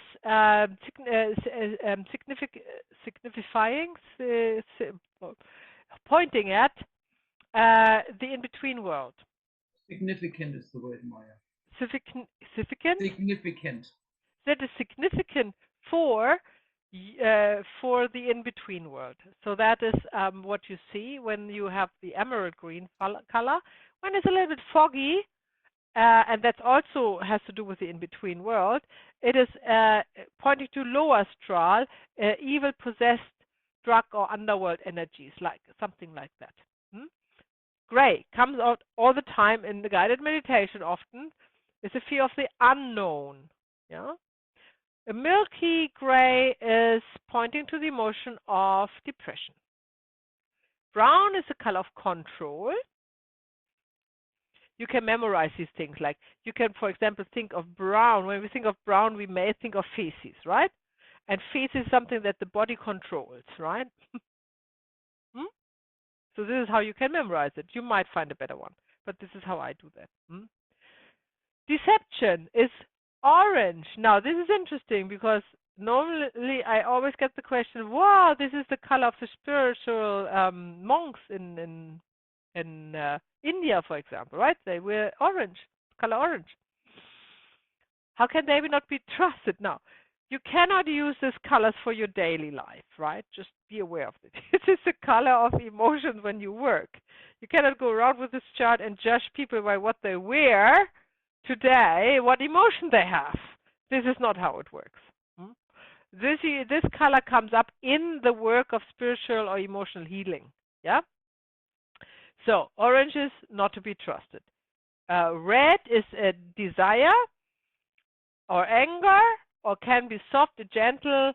A lighter red is weak emotions or no personal power, or a dark red is uncontrolled lust. And in my work, I can add to that, red is also standing for a strong emotion that can be anything else, like grief, Like everything that is in the lower, 50 to 200s can be red. So grief or shame or guilt, whatever is a really strong negative emotion, it can be red. Then we have this violet blue is humility. Comes normally not up in a constellation, but a dark purple comes up, which is fanatical belief system religion. So when you have a figurine that is a dark purple color on the board, then you can ask the client, is in this family, is this family religious? Yeah, that's a hint that there could be a dynamic to be seen that you can work with. Yellow is happiness, and children are the color yellow. And when they come in a dark tone, it is a fear of the known. Now remember, gray, fear of the unknown, dark yellow or ochre, or how you call that, fear of the known. Different thing, right? It's important. Then we have green, peace, rest, healing. Green, nature. Green is at peace. Green is rest, green is healing, it's all in the nature. And in a darker shade, it is jealousy and envy. Love is pink. It's mother's love. Mother's love is the closest to unconditional love. Yeah. And then there is a dark shade of this, which is possessive love, which is obviously not unconditional love. Then we have indigo blue, is the color of birth, giving birth, and it is also the color of intuition. There's no shade. In gold, or the golden color, is spiritual knowledge. And in a darker shade, it is karma and difficult to heal. Because if somebody's on a karmic journey, they don't want to be healed, because this is exactly what they want to experience, yeah? So remember that. Not everybody wants to be healed. Silver is a color of infinity. And if it comes in a silver thread, then it shows a connection to a higher dimension, or somebody this person is attached to an astral. And then white is the truth. You can think of the innocence as well. It's the truth. And in a foggy, cloudy, that comes often in a guided meditation with a client, it is the hiding. So we talk about that later. Just remember this color when we are sending a spirit to their home and the client sees white or a white cloud where they go to, that is not the white light you want them to. You don't want them in the white light anyhow. This is hiding. So the spirit is not gone. This is a trap. So you need to find the right color. We will talk about that later. And then we have basically black, selfishness, not to be trusted and destructive. And it is someone to be avoided. That's normally black. Okay. So just let that settle in. We will work with it. You have your practice workshops. You can work with it there. Work with it with your family and friends. Or just read it and use it for yourself and contemplate on the colors. So let's talk about the in-between world. The in-between world is a world of the undead. And of course, this is very fashionable to create zombie movies, and the kids are crazy about zombies, or even adults. I really don't understand the hype there, but this is not what we are talking about. There are no zombies other than in Hollywood. I can guarantee you that. The in-between world is a world of the undead. That means the souls, not the bodies. They have no body. The souls who don't know that they have died. And this is something you see in a family constellation. And you might have witnessed one with me when somebody, a representative, lies on the floor as dead persons do. And they have the eyes open and they are looking for something. The eyes are going, This is a sign that they don't know they are dead. That is a trapped soul. A trapped soul in the in-between world. That you have the power to free and find their home. And we will talk about then how to do that. Attached spirits and possessive energies and a curse, they live in the in-between world. Souls in deep sleep are always in this in-between world. We are traveling in there every night. Yeah? We can't go, some go further to the astral world, but most souls are going just to the in-between world and back. That is also where the dreams come from. That's a nighttime sleep. In the in-between worlds, the souls who are trapped there because they have unsolved attachments and addictions. Because this is a strong emotion that's not dying with the body, and strong thought energy. It's not dying with the body, it sticks to the soul and it keeps them close to earth in the in-between world, where they got the attachment or addiction, of course, or their fulfillment from the addiction. Spirits or possessive energies want to live on through another body to stay close to where they are attached to. This is why, anybody can actually catch an attached spirit under the right circumstances.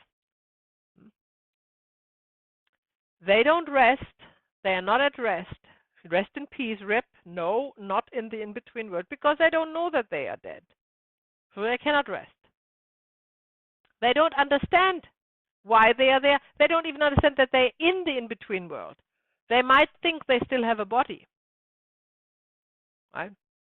So there's a lot of confusion of a trapped soul in the in-between world going on. And now let's talk about the plane of light. That is the home of the spirit, and that is where the innocents live. The innocent live. That are the children, of course. They're advanced beings that have no negative emotions, like above 700 in the frequency. The animals, of course. Incarnation is optional in the plane of life, meaning they can, if they want to. They are still individuals, individual spirits. Yeah, they can, if they want to, go without going through the astral world to Earth. That means they also have no pain body. They're not catching an emotion with them because they want to help or they want to teach. These are these really wise people that nothing can get them out of balance, that are always smiling and they are always nice and they don't care if they have money or no money, if there's something going on that is frightening to others or not. They don't feel that. They don't feel that. These are the best teachers, of course. That is when incarnation is optional and re-entering is without the emotional body. And the goal for these spirits is to create new realms of existence, right? Not the ones that come back to Earth. Not to misunderstand me. For all the spirits that are free of their emotional bodies in the astral world, where they are, that they don't want to come back to Earth, they go also somewhere, right? But who knows what that is? We don't know. I don't know. I haven't been there, not that I know of from my memory. So that's the teaching of Malcolm Southwood. He has the ability to travel all these worlds since he was a child, and he was, bringing so many information back that I have tried to dance down to some palatable 9 hours that we can go through. So these are creating new realms of existence. Okay, let's talk about the healer. That is this quote, "Teach me how to love so I can heal," from Malcolm Southwood. That is what the healer does. The healer stays in the emotion of unconditional love, compassion, and that includes especially when the client is talking about their miserable life, the abusive parents, maybe the uncle who have sexually abused a child since they're a baby. All kinds of atrocities can be thrown at you when you sit in the chair next to the hot chair. But if you are in the state of love, you feel this right of everyone. They they are reporting on to exist. Yeah. If you would pick sides, you cannot heal. That's what I want to say. You cannot pick the side of your client. If they are going on and on about their mother and what a horrible person that is. Yeah? If you want to buy into it, then you become a psychologist. No, a psychotherapist. Then you can sit there and listen to all this rambling. And then you said, yeah, you're a poor guy. Just go ahead. I can listen to everything what you have endured. That is judgment. Yeah? But no, we want to heal. That means we stay neutral in this space of unconditional love and don't buy into stories. So, how to heal with the spirit? First of all, that's foremost what we do. We are healing by going with the spirit in family constellation. And I don't need to vastly explain what it is other than I have already, because that's exactly what you see me doing. And what I'm teaching you, that is going with the spirit. So we are applying spiritual healing, meaning we're coming from a plane of spiritual spiritual wisdom, let's put it that way, to be able to heal emotional suffering, healing soul wounds. Yeah. Healing a spirit is a different thing. Healing a spirit, the spirit doesn't need to be healed. The spirit is always whole. Yeah. But healing a spirit is meaning healing spirits, meaning possessive energies. That's a different thing. And that's what we actually can do. And that's what we will also look at here. You stay clear of thoughts and belief systems, expectations, and emotions when you heal, when you go with the spirit, right? Just stay away. That's easy. Best guidance I can give you. You have compassion for all beings in all worlds. That's especially important when you work with beings from the in-between world or low astral. Yeah. And only love can heal. There's nothing else. There's absolutely nothing else. Only love can heal. And the love is just this. Compassionate to all. In this case, family members in a family constellation. There is no one lesser lovable than the other. All right. So the foundations are, and that's kind of where you come from as a healer, always see the perfection in yourself and others. And I'm not saying that now from now on that you always see you perfect when you look in the mirror.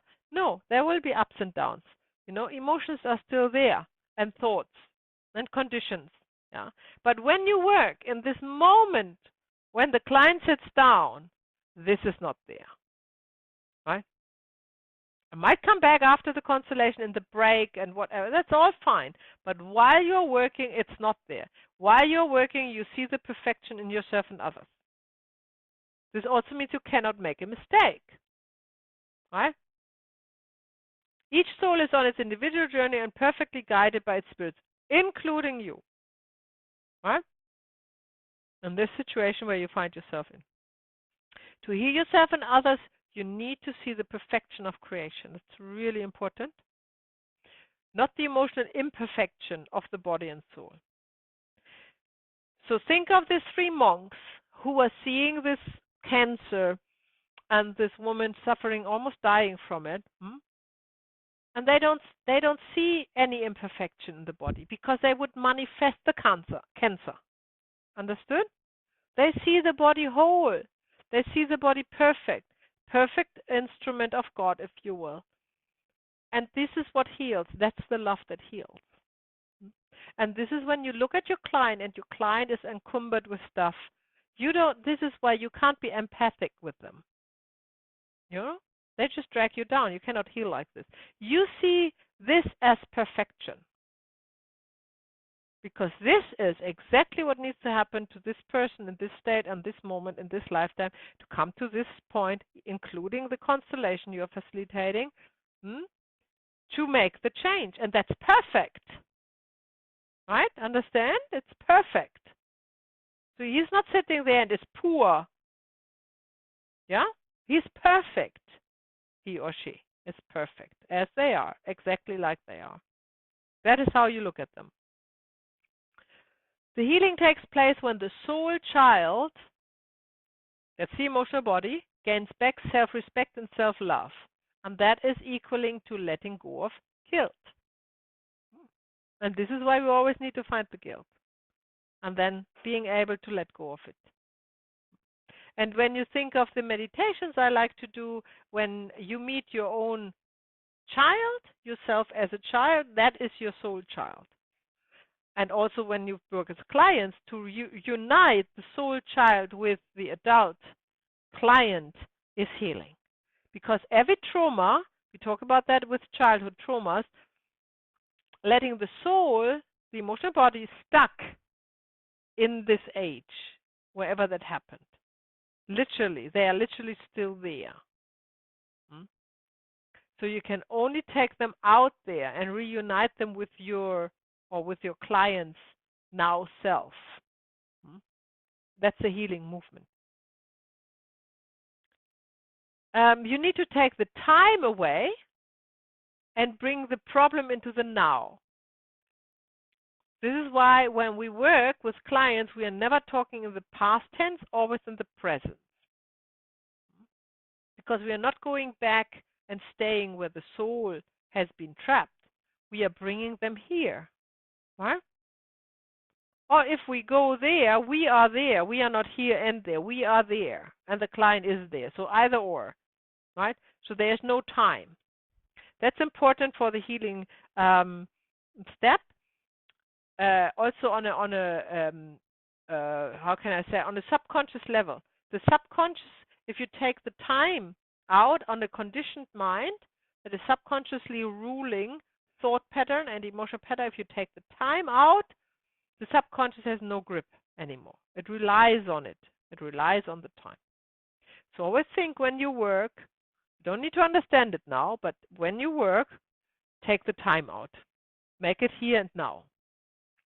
Otherwise, it won't work. If the client goes back in time, and so I make an example. You say to the client, what do you see? Not what did you see? What do you see? And then they say, I remember this dress. I was wearing that when I was 4 years old. They are not there where they should be, right? So you say again, what do you see now? What color has the dress? And they have to describe it without going in past tense. So they describe this dress with whatever, white with red dots, something like that.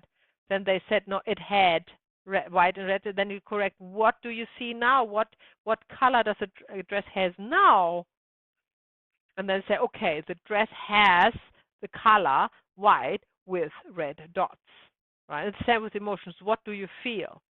Then they say, I feel lost, as opposed to, I remember I felt lost. You know what the point is? Yeah? They don't go back in time. They need to be there.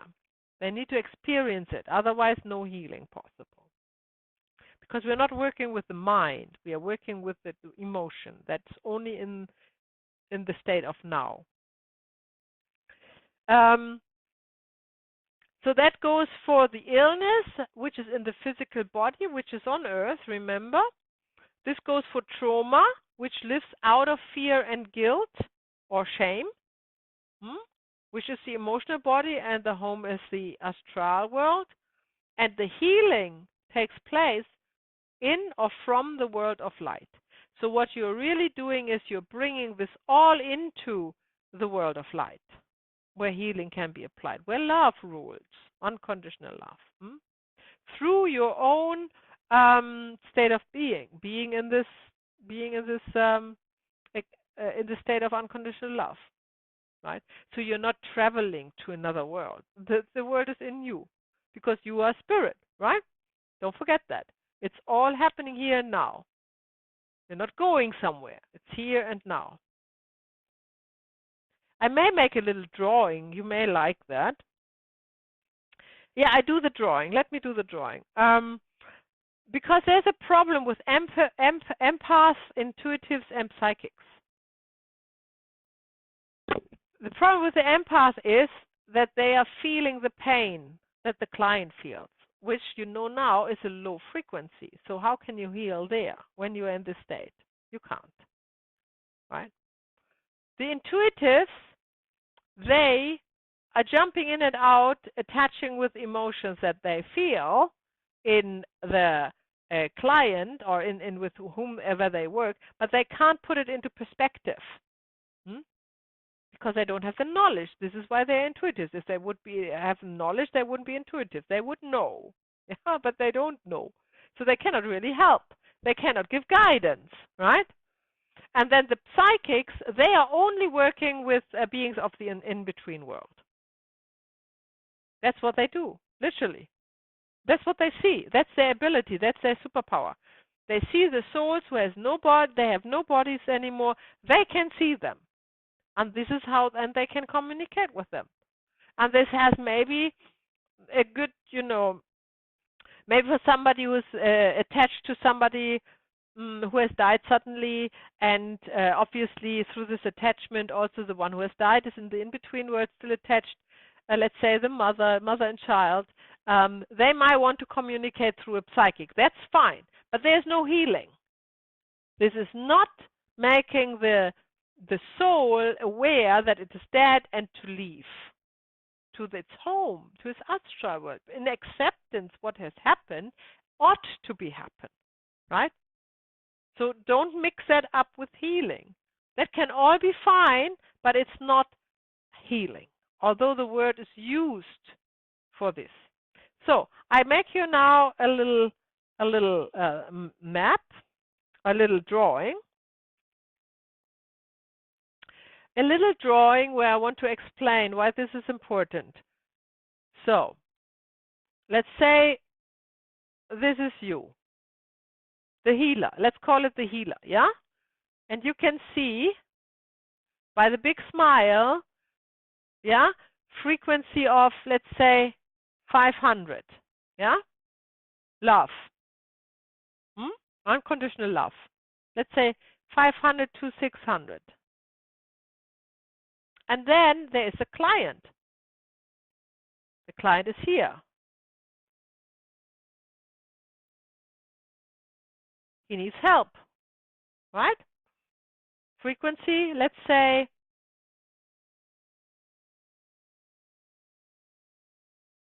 75 to 105. Yeah? Now, let's make a bubble here for the energy field. You have two energy fields here, yeah? This small and this large bubble. Now the empaths or the intuitives, they go in this bubble, yeah? And they have to go down from 500 to 600 to 75 to 105. And they are now in there. Let me just draw them with the hair, then you can know. Now you know why my mother thought I am an artist. Or I should become an artist. Now they are the same. Right? So you can already see where's the healing going on there? No? Nothing. What we do is we stay. Where's my mouse? We stay in this realm. We stay and we are extending an invitation to this guy to come in our bubble. Yeah? And in our bubble, this guy can rise in frequency, can shed whatever emotion is burdening him. Yeah? And then when he is ready to leave, or after the session, you are just sending them away. Right? With a very simple, I leave it here. It's not hocus pocus. It's just, you just stop it. You just break it up. And then this guy has a new bubble, a happy bubble. It's probably not on 500, but it's probably at 200, right? At the not the verging point, the breaking point. No, between contraction and expansion, right? And that is what healing. That is healing with the help of a healer, right? Also, when you have this bubble here and you are actually trapped there, and this is why intuitives or empaths, they have a hard time sometimes to let go of this feeling of with whom they have connected, because they are kind of staying in this bubble. They are depending on this guy to let them go. Do you think he wants that? They might not want that. They might be very comfortable with you being here, right? It's a very dangerous place to be. And this is why you sometimes hear the question, so how do I get out of my role? How do I get out of this constellation? How do I leave that? You don't need to leave it. Nobody, because we are not doing this, we are only doing that. That's easy. And you are in control of your own bubble.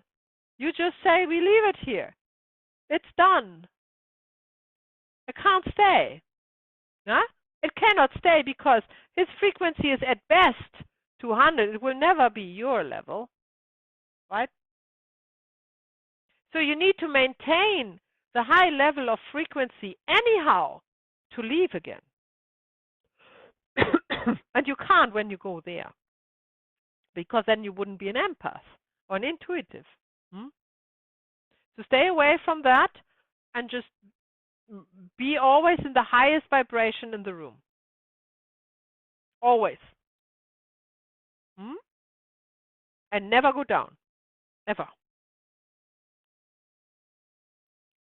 Clear? Good. Okay.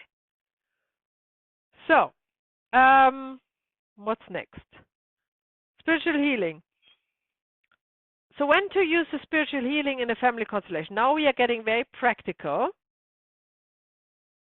We also want to know when we use the same emotional healing, or when we use emotional healing, and when we can heal an emotional illness, and what that even is. So spiritual healing in a family constellation we use to release a trauma.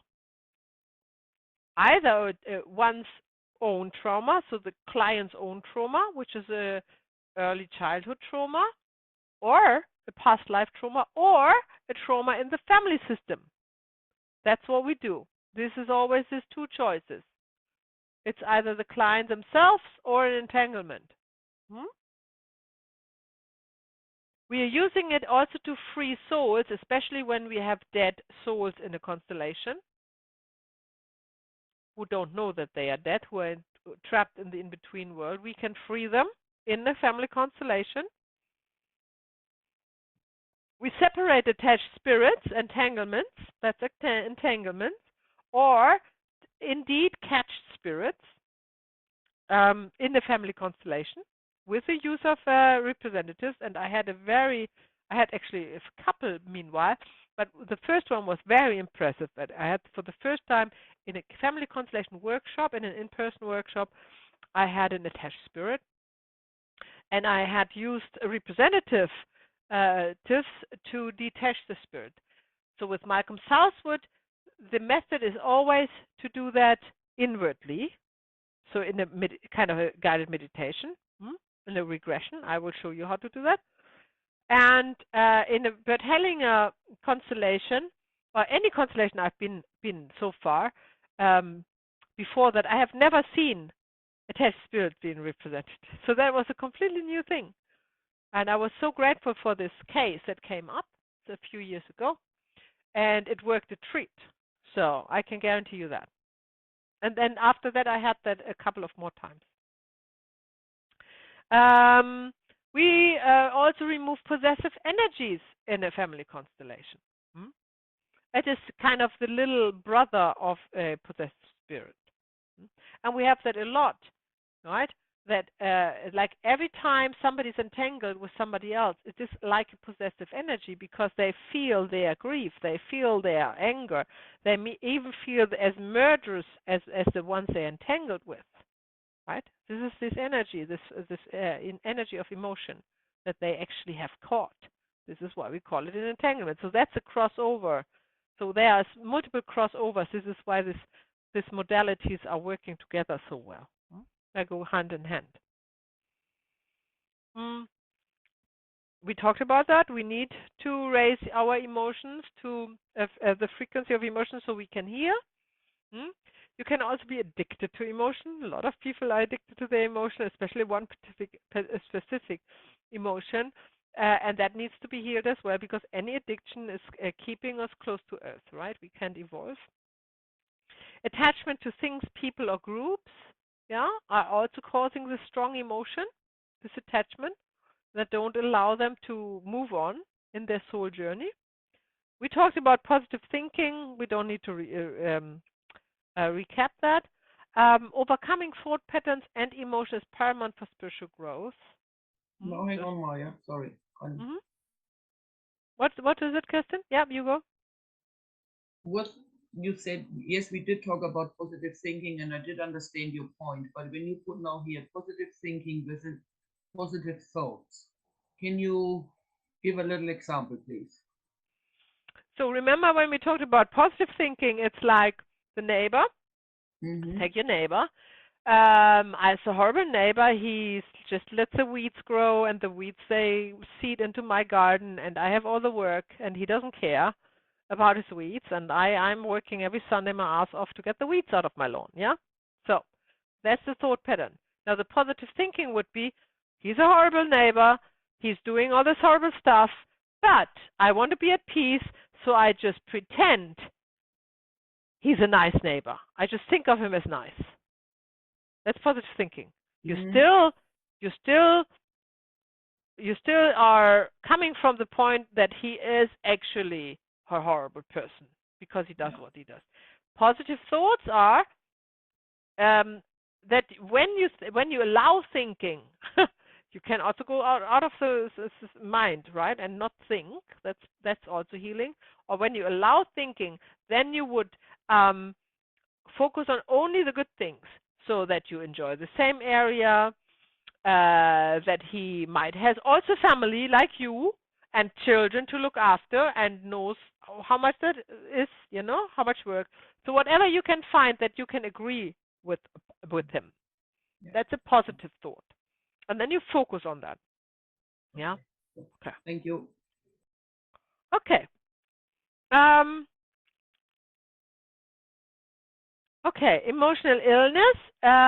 So there's a couple of illnesses that are clearly emotional.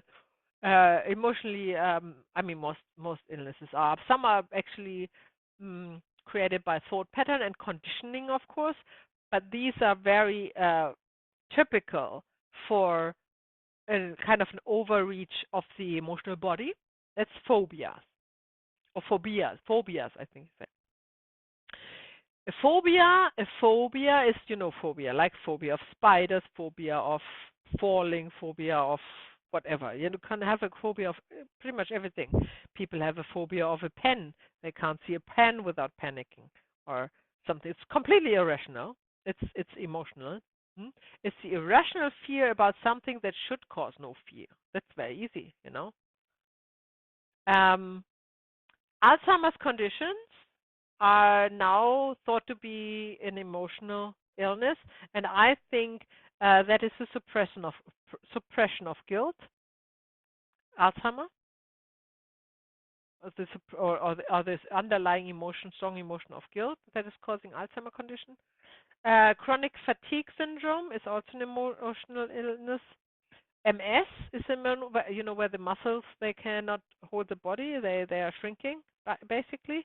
Yeah. That is also based on strong emotions, underlying emotions that are often not communicated. Kidney disorders often, and Parkinson's disease are also so I come to the conclusion Alzheimer's has to do with a strong emotion of guilt and Parkinson of shame. So that's my working thesis. And I like to have more clients to have that, to see if there's any truth to it. And rheumatoid arthritis is, of course, also like every autoimmune disease or a disease that fights the own body is always also strongly emotionally charged. But if we talk about emotion, these are exactly the emotions you don't see because the patient is suppressing them, right? Otherwise, it wouldn't be a disease, because if the emotion would be in the open, it's fine. The body doesn't need to manifest it. It's suppressed. Infertility doesn't need to, but it can be emotional illness as well. So that, and then there's more in the Malcolm Southwood books, of course, that you're welcome to read and find out more about the illnesses in specific. Now let's talk about attached spirits. When we talk about spirits, these are entities, meaning emotional bodies, who have left the physical body, but they're still forming a body, yeah, from the in-between world. That's where they are stuck through addiction or attachment, or possessive energies. That is just the minor form of the spirit. It's still an emotion that is formed itself away from the host. It needs a weak host and close contact for the energies to go over, right? Or strong attachment from the spirits to attach to a host, right? So the spirit cannot be caught from the other end of the world. It has to be right next to you, basically, yeah? When we work with attachment, we are in a state of loving compassion towards all beings. That includes the spirit. The spirit is not bad, even though he may be made bad thing. Who was at the constellation with Keisha.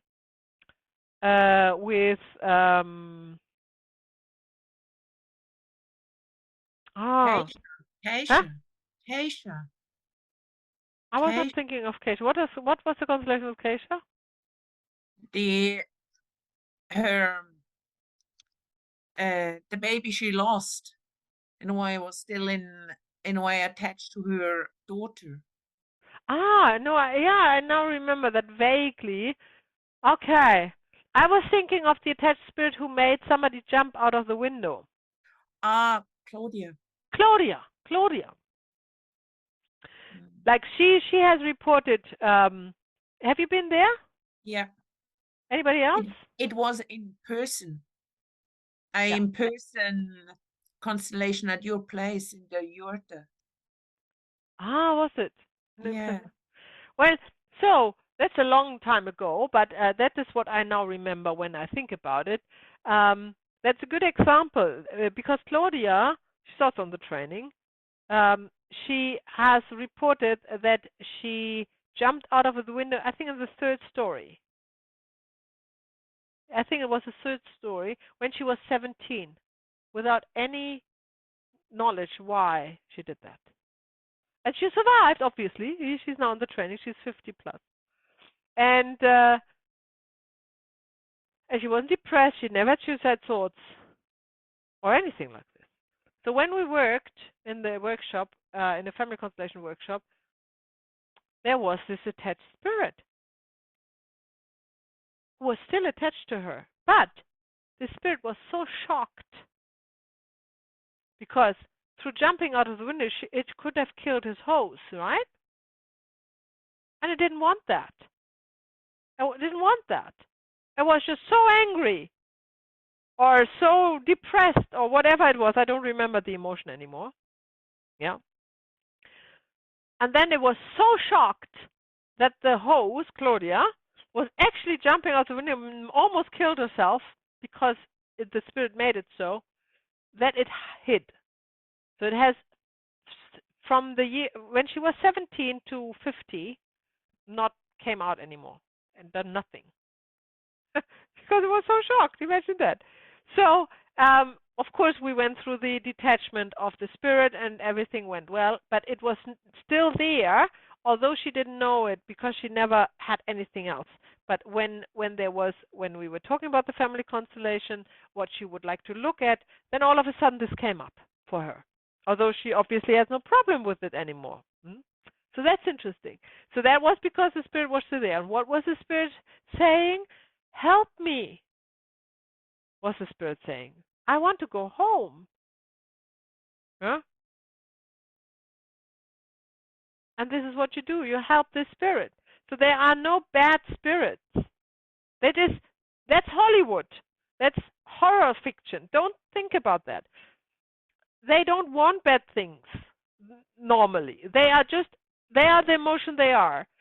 And if there is a weak host in a weak moment, they feel this emotion so strong that they may do something they wouldn't have done without the spirit. But the spirit is normally don't want that. Yeah? All the spirit wants is having a host to feel a body, to feel alive, because they don't know that they are dead. Yeah? And they want to stay close to earth with their attachment, wherever their attachment is, or wherever the addiction is. But in truth, they all want to go home. In truth, they don't want to be there. They just have no idea that they are there, why they are there, and how they can go home. And this is how you help. So by detaching spirits, you're not helping the client to get rid of something. You're helping both to part. And this is why you need to extend your unconditional love to both and make this parting gentle and joyful for both, right?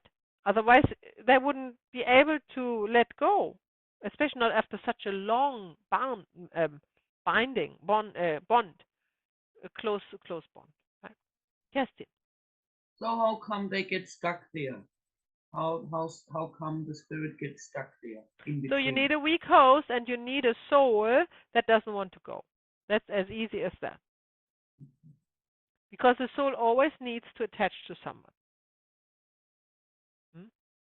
And they need the physical closeness. So, for example, it is common, so I've heard from Malcolm Southwood, that when an elderly person dies with a very strong attachment or addiction, that they are preparing one of their descendants, most often a grandchild or a great-grandchild, who is small, under 7 years old, weak, remember? To stay close when they die. So they can jump over. They are preparing that. This is why I have learned from Malcolm Southwood in the course to never let your child visit a dying relative. Because the most weakest hosts are children. They have no means. If you are in the frequency of over 200 or 300, let's put it 300, you can't get an attached spirit. They need to be really weak or young, right? Innocent. So I have another client. She also in an in-person workshop, she had a son, and she was reporting when she came to family constellation, she wanted to constellate for her son. She was reporting that this was a sweet son. I don't know how old he was, 5, 6, 7 years old. A sweet son, very sweet, but every morning he woke up and verbally abused her. Really badly. And then after breakfast, or as soon as they came to the breakfast table, he was fine. So when we worked, it turned out that this son, and she said this started 2 years ago. So of course I knew from what she already was reporting that this boy has catched an attached spirit, but we didn't quite know how. So I asked, where was he 2 years ago? And then she said they were somewhere in a mall, and that's important. I tell you why. In a mall, and he had an accident. He was falling on his head, and he has to be hospitalized for a few days. He was unconscious. So he was weak. He was weak, and his energy field was completely down, and he was young. And a mall with so many people living and dying there, having heart attacks and whatnot, yeah. And a mall is also where lots of attachments are, attachment to material things or even addiction. There is also a place where spirits linger. And this is typical. It is always public spaces or a close family member who's dying, where you fetch a spirit. That's the most common places. And it was exactly like that. So then we went through the healing process, and the attached spirits finally found the way home. And a few days later, I heard from somebody else, because I know her. She's a friend of mine, an acquaintance. And I heard from a third person that she has said to the third person that the day after constellation, she had the sweetest son back. He woke up, "Hi, mommy, I love you." You know, not this, "Give me that, give me that, give me that," or "Do this or do that." And the good thing is about when you're working with a family constellation, that it is, this healing process is so normal and feels so meant to be, that there is actually often not the big excitement neither, right? It's kind of normal. So this is the beauty of this method. You're not getting all these excited emails on YouTube which are serving your ego and makes you feel really important, because they go on with life and feel really good about it, and they completely forgot about the constellation. And that is the best outcome you can actually think of. So it is important to understand how attached spirits can come to happen, what they need, and then how to release them, right? For now. Okay, sorry, I still have, I'm still a little bit wondering. So does the spirit not want to go, or is it just because it has a chance of attaching to someone because this other one is weak or too young? Remember, it's very simple. They have no choice, because they don't know that they are dead. Ah, okay. Yeah, okay. There is no choice, right? Okay, now I got it. Thank you. So, a very, yes, Rosemary. So why don't they know that they are dead? Because Was- they are so attached to their earthly experience. Okay, thank you. They think they have the superpower to stay. Or maybe still attached to their young family, they have to leave, something like this. Yeah, exactly. Or they're having a partner that is still alive. They want to stay with them. Okay. Yeah. Thank you. Some I have heard of cases that a spirit of a dying wife has attached itself to a friend or the sister of her, and they made her marry the widow, so she can be back with him. This is all they want. They just want to continue with their lives, not knowing that they can't. They need to learn that from you. You need to help them to understand that they can't. This train has left the station, if you will. This plane has gone, right? So, a very important point I would like you to remember: you never send anybody in the light other than those who belong there, which are, now you know, the innocents, the children, the animals, and the higher beings. They don't need it, actually. So as they all normally, other than in some cases traumatized children who die, otherwise they don't need to be sent, because they know their way home, right? So therefore, you never send any attached spirit into the light, because an attached spirit can only attach because of strong emotions. And when they have a strong emotion, they belong to a astral world, not to the light. Right? And I guarantee you that if you hear of spiritual healers who send everybody to the light, that's not the light. That's the white cloud of fog where they are hiding.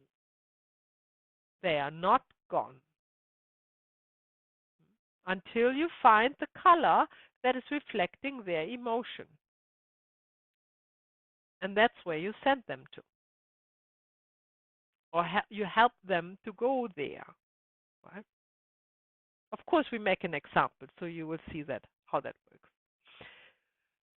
So, therefore, you need to know the chart if you have only an emotion to get the right color. Or you need to ask, if you have a representative for the spirit, you ask the spirit what color. Or sometimes the client, what color do they see if they look at the representative of the spirit. Yeah, this is where you really work with colors. Because the color is representing the home astral realm that they need to go to. It is a releasing process, and it's similar to regression, which we go through step by step in part 3. Right? So be patient. It'll all come together by the end of the module. So we make an exercise now, which is not, because we haven't gone through the steps now, it's not detaching a spirit, it's just healing an emotion. And that's probably something you already do a lot, right? That you sit at home, you go through the day, oh my gosh, this incident with whatever my workmate was really frustrating, and you feel the energy, and then you think it's not worth to hold on to it, and you just let it go with a sigh, or however you do that, right? This is exactly healing an emotion. You let go of an emotion. You don't allow the emotion to manifest in you anymore. Or shock energy, if there was something has startled you, you've been out of the office and you ran onto the road and there was a car that you didn't see and you just made it and you just stopped and you're really in shock energy, then you would maybe cry. This is you're releasing an emotion. And therefore you're healing it. You're not further trapping it. Right? Now we want to do that deliberately with ourselves and others. So I will demonstrate that with one of you, the basic of a spiritual healing, which is in this case healing an emotion. And then we do it groups of 2. And we have another kind of 15-20 minutes to do that. Groups of 2. And you will do that to each other. Yeah? Just to give it a go. Remember, nobody expects any perfection. I just need you to put my words into action. Otherwise, they are just staying words. So take this chance and do that. Yeah? So first of all, you find the meditation to work with, and then you release it in the corresponding color. And if you haven't done so, I bring up the color chart again, and you can make a screenshot for it. Yeah? Then the next step is, when you have released this emotion into the color, there is a gap in the emotional body. Yeah, you have physically taken something out. So, and this gap you fill with light, but it's your own light. It doesn't come from anywhere else. Yeah, it comes from inside. Because if it would come from anywhere else, you would never know where it's coming from, and if it's good or not good, or so it should be your own light. All right. So let's do that. Let me just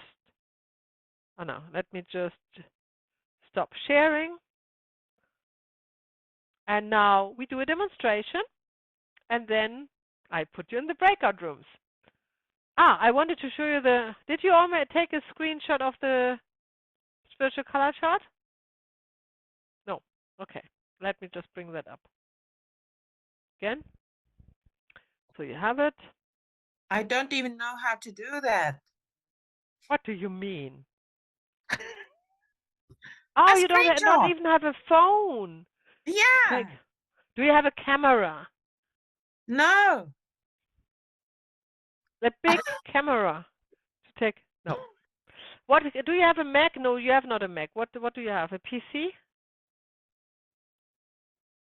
You have a PC, I think. No, you have a Chromebook. No, what do you have? A Chromebook? I think it's a A tablet.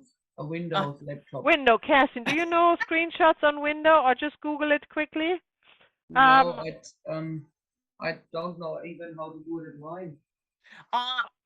I work around. It's all good. I have Just knowledge Google it work. quickly. How to do a screenshot on Windows. I just know Macs and iOS. So let me just share the screen so you can take a screenshot.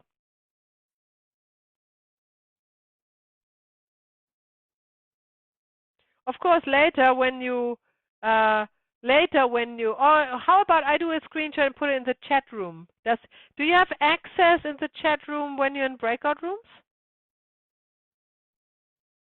I really don't know. Well, it would be worth it, would it? So let me do a screenshot. And let's see, put that in my photos. Oh no. Okay. All right. There we go. Oh no, hang on. Here. And then I will share, as soon as you're in the breakout room, I share it there and see how it goes, right? So if you have managed to take your phone and make a screenshot, right, then we are ready. Okay. Right. Okay, so who wants to work with me, just for the sake of the demonstration? Anybody had a strong emotion today? Yes, I had. Yes. You had. Okay, Kerstin. Right. So we don't do the intro and all of this because we don't need to. There's no time for that. I just want you to tell me about the emotion, what it was, and here's my chart, very used, a printout, well used. You go, Kerstin. What? Yeah, my mom rang today, and she has to go to hospital next Tuesday. She has to be operated on the heart. And it was a little bit of a shocker today. So you were in the state of shock. Yeah, at first. And I then? was angry. And then I was angry. Angry. Here we go.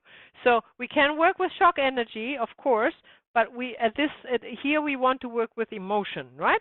Mm-hmm. So this is why we go through we go with the anger, right? Yeah. And the anger, as you know, is a very strong emotion, and this has normally the color red. Yeah. Okay. Remember, I said strong emotion red. Now we look at our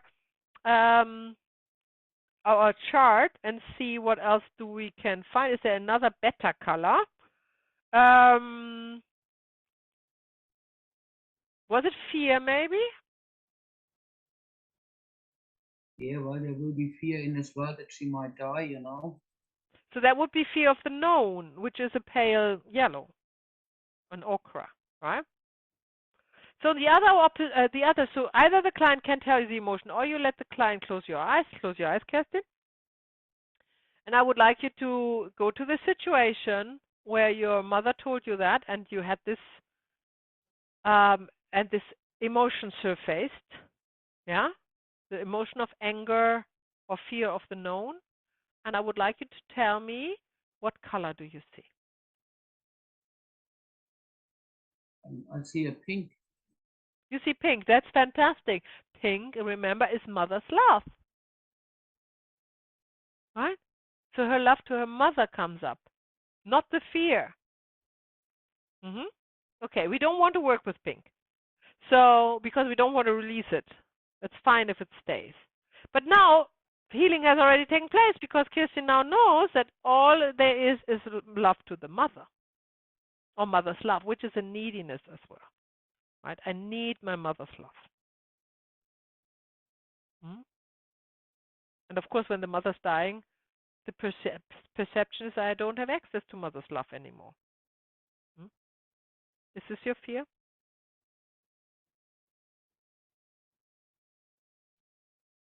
Yeah, I think. Mhm. Yeah. So that's a very good example that when you ask a client to see the color and you know the colors, you cannot just work with it because you don't want to release an emotion to this kind of positive color, if you know what I mean. Hmm? So you need to think about it, what they say, and what the color represents, and so we stay, and I am settling in with the yellow, the fear of the known. Yeah. Okay. So, Kirsten, please close your eyes. I would like you to see the color pale yellow. Does she come up? Mhm. What shape has the color? A square box. Sorry? A square. A square. Is it a large square or a small square?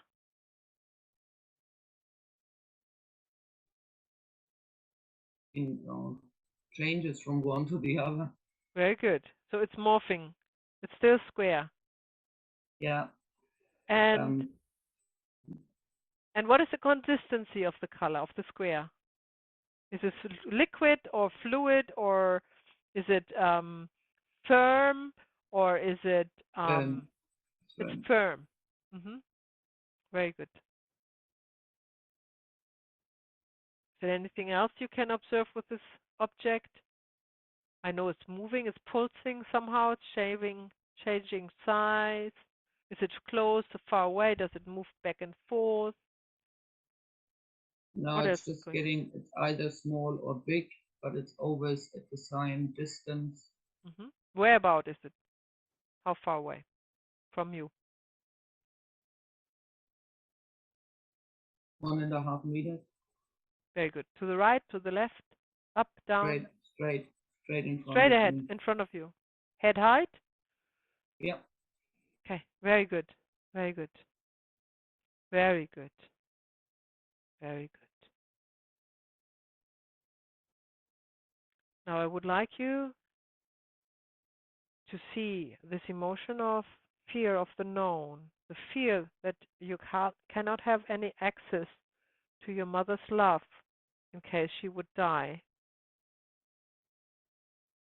and send it to this object. Can you see that? So it's leaving you, your energy field, and is there, 1.5 meters away from you. And tell me when you can see that. Yeah, it's there. Very good. And now you see in the distance a door that is bigger than the object, and it has the same color. Can you see the door? Yeah. Now you are sending this object through this door with a big exhale.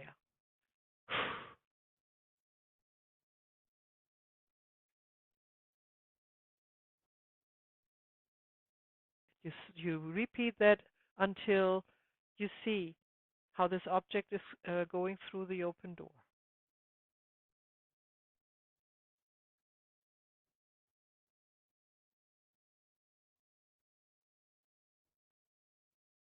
Mm-hmm. And when it's gone through the door, you see how the door is closing and following the object into nothingness. So the Can door you is. say this a little bit louder, please? And when the object is through the door, you see the door closing, and the door also vanishes where it came from. And then you wait until everything is gone and you can see that nothing is left.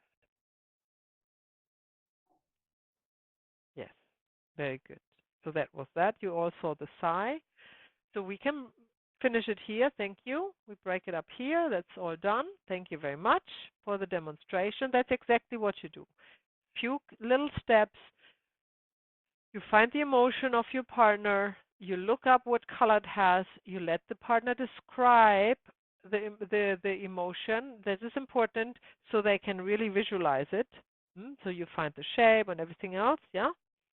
And then you need another, a door, a cloud, a river, whatever in the same color, which is a home of this color, which is a home of this emotion.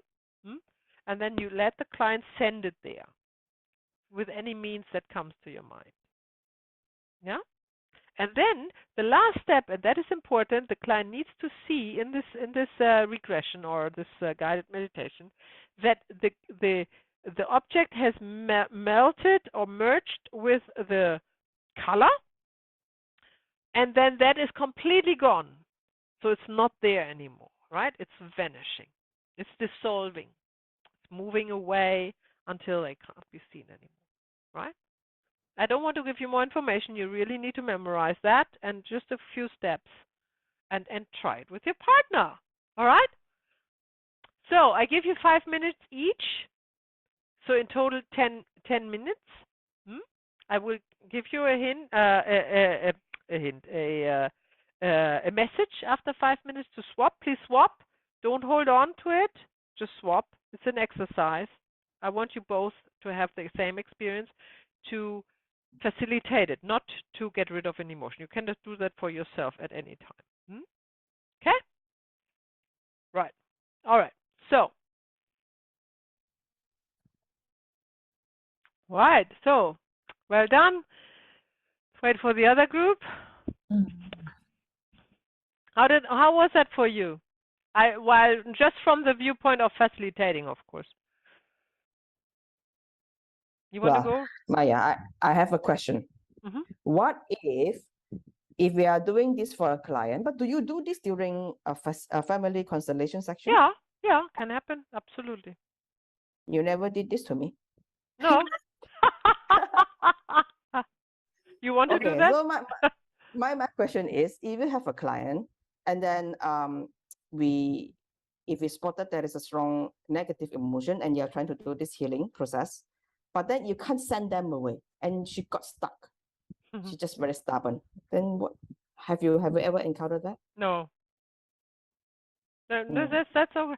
So you asked me why I have never done this to you, because it wasn't necessary. You use this method for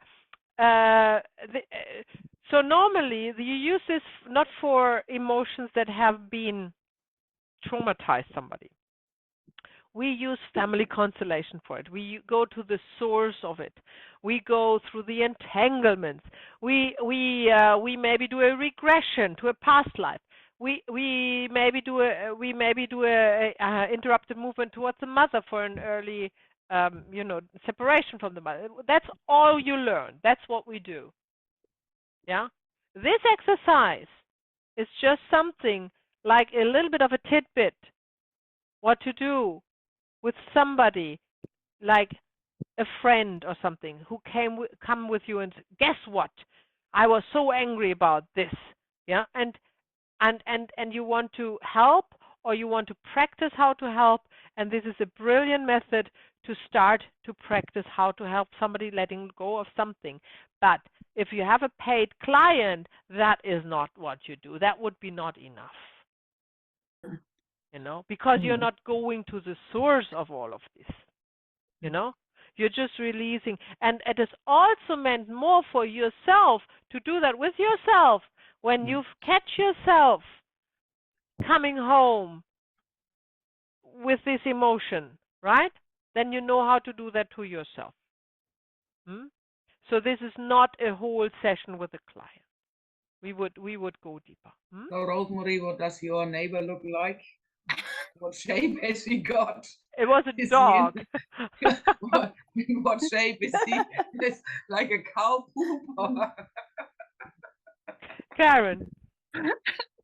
Look, I need to get going fairly soon. I'm sorry, just because I'm like half an hour late from being going.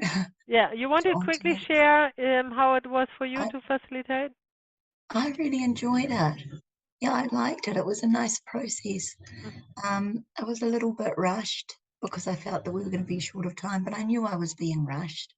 But it seemed seemed fairly natural and easy, actually. But, I mean, Kirsten was you know, star client, because she was able to see and feel and feedback very easily. So I didn't have to kind of work too hard to elicit too much. So it was just very like the process and went through to release. Very good. And you all went to the point which when I peeked in, I saw that that everything dissolved, right? That's important. Everything dissolved. Nothing is left.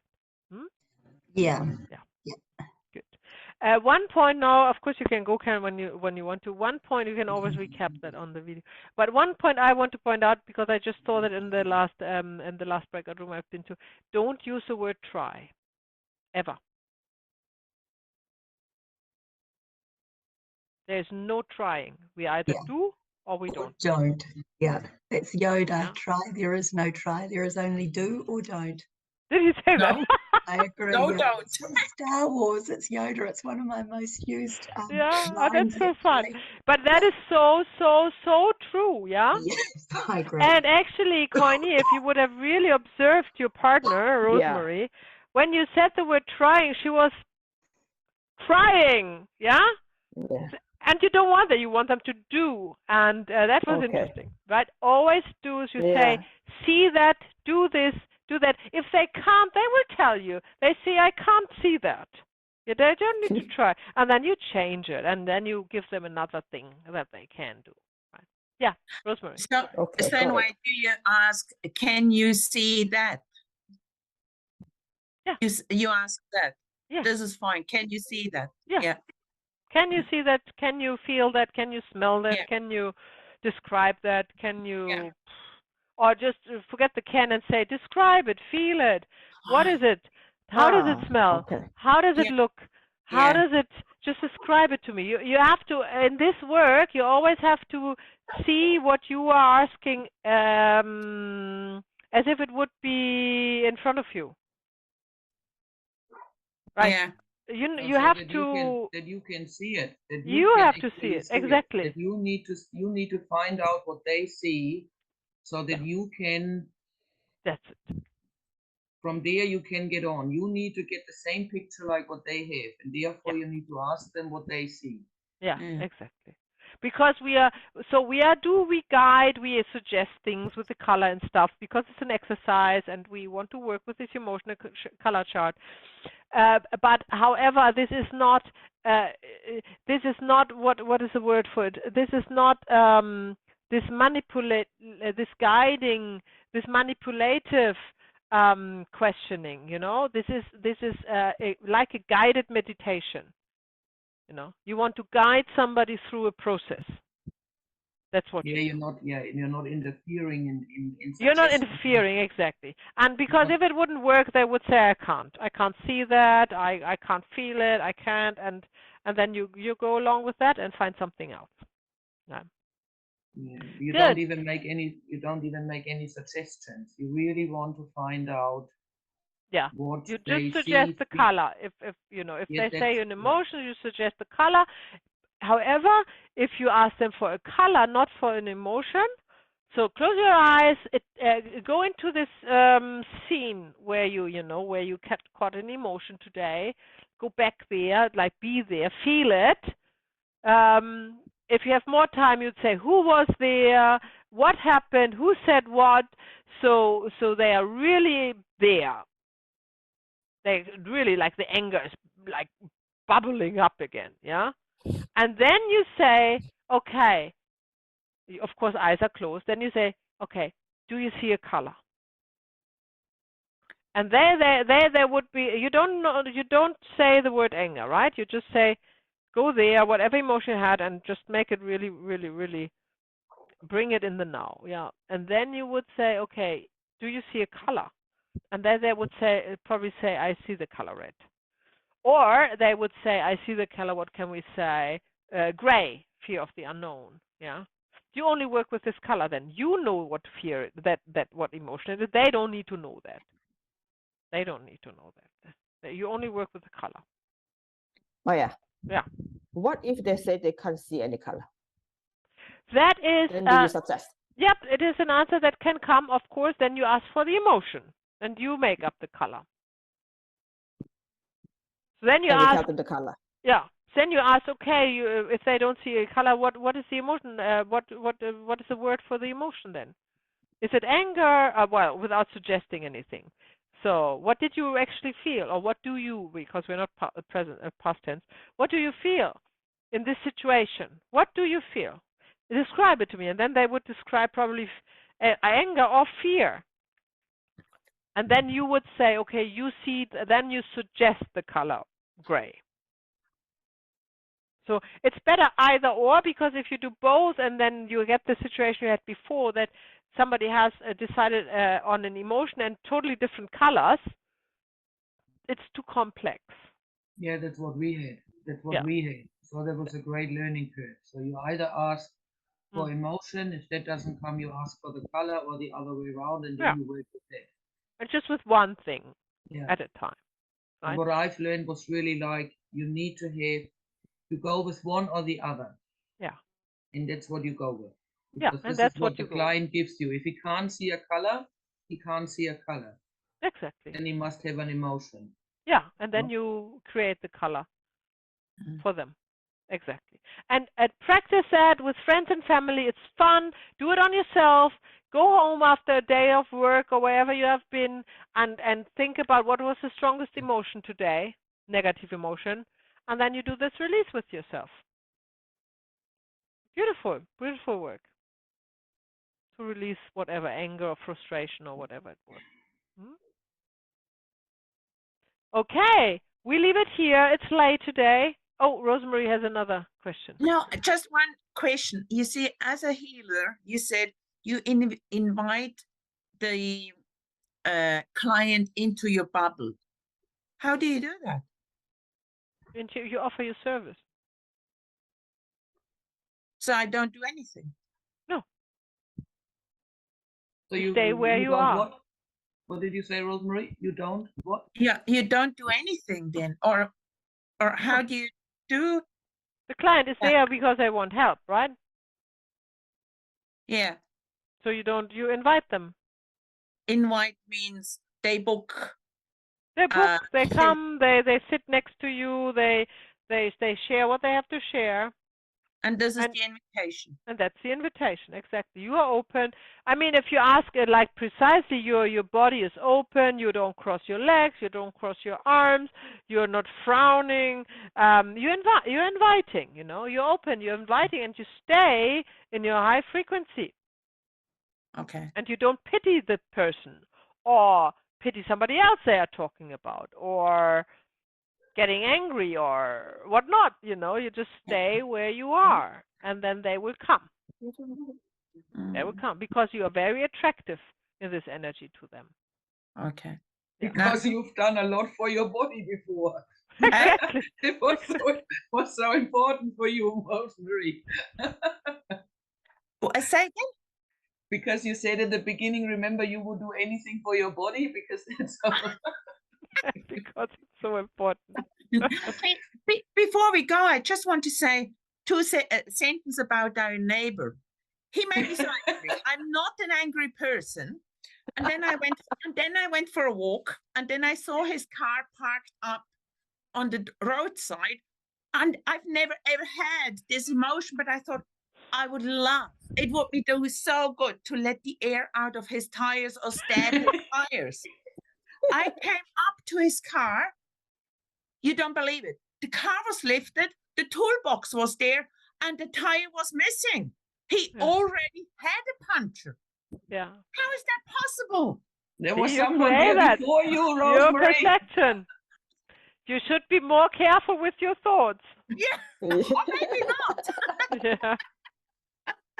Depends on what you want to do with your life. No, it just made me laugh. Yeah. Yeah. It's always good to laugh about yourself. You have sent your anger away, Rosemary. You have sent your anger away in the dog shape. You remember? Yeah. Exactly. Maybe the car was red as well. Yeah. It's all connected. Very good. Okay, I'll leave you here. I'll see you tomorrow, same time. We try to stick to our timetable tomorrow. And I wish you good night and good day. Thank you. Thank you. Bye. Bye.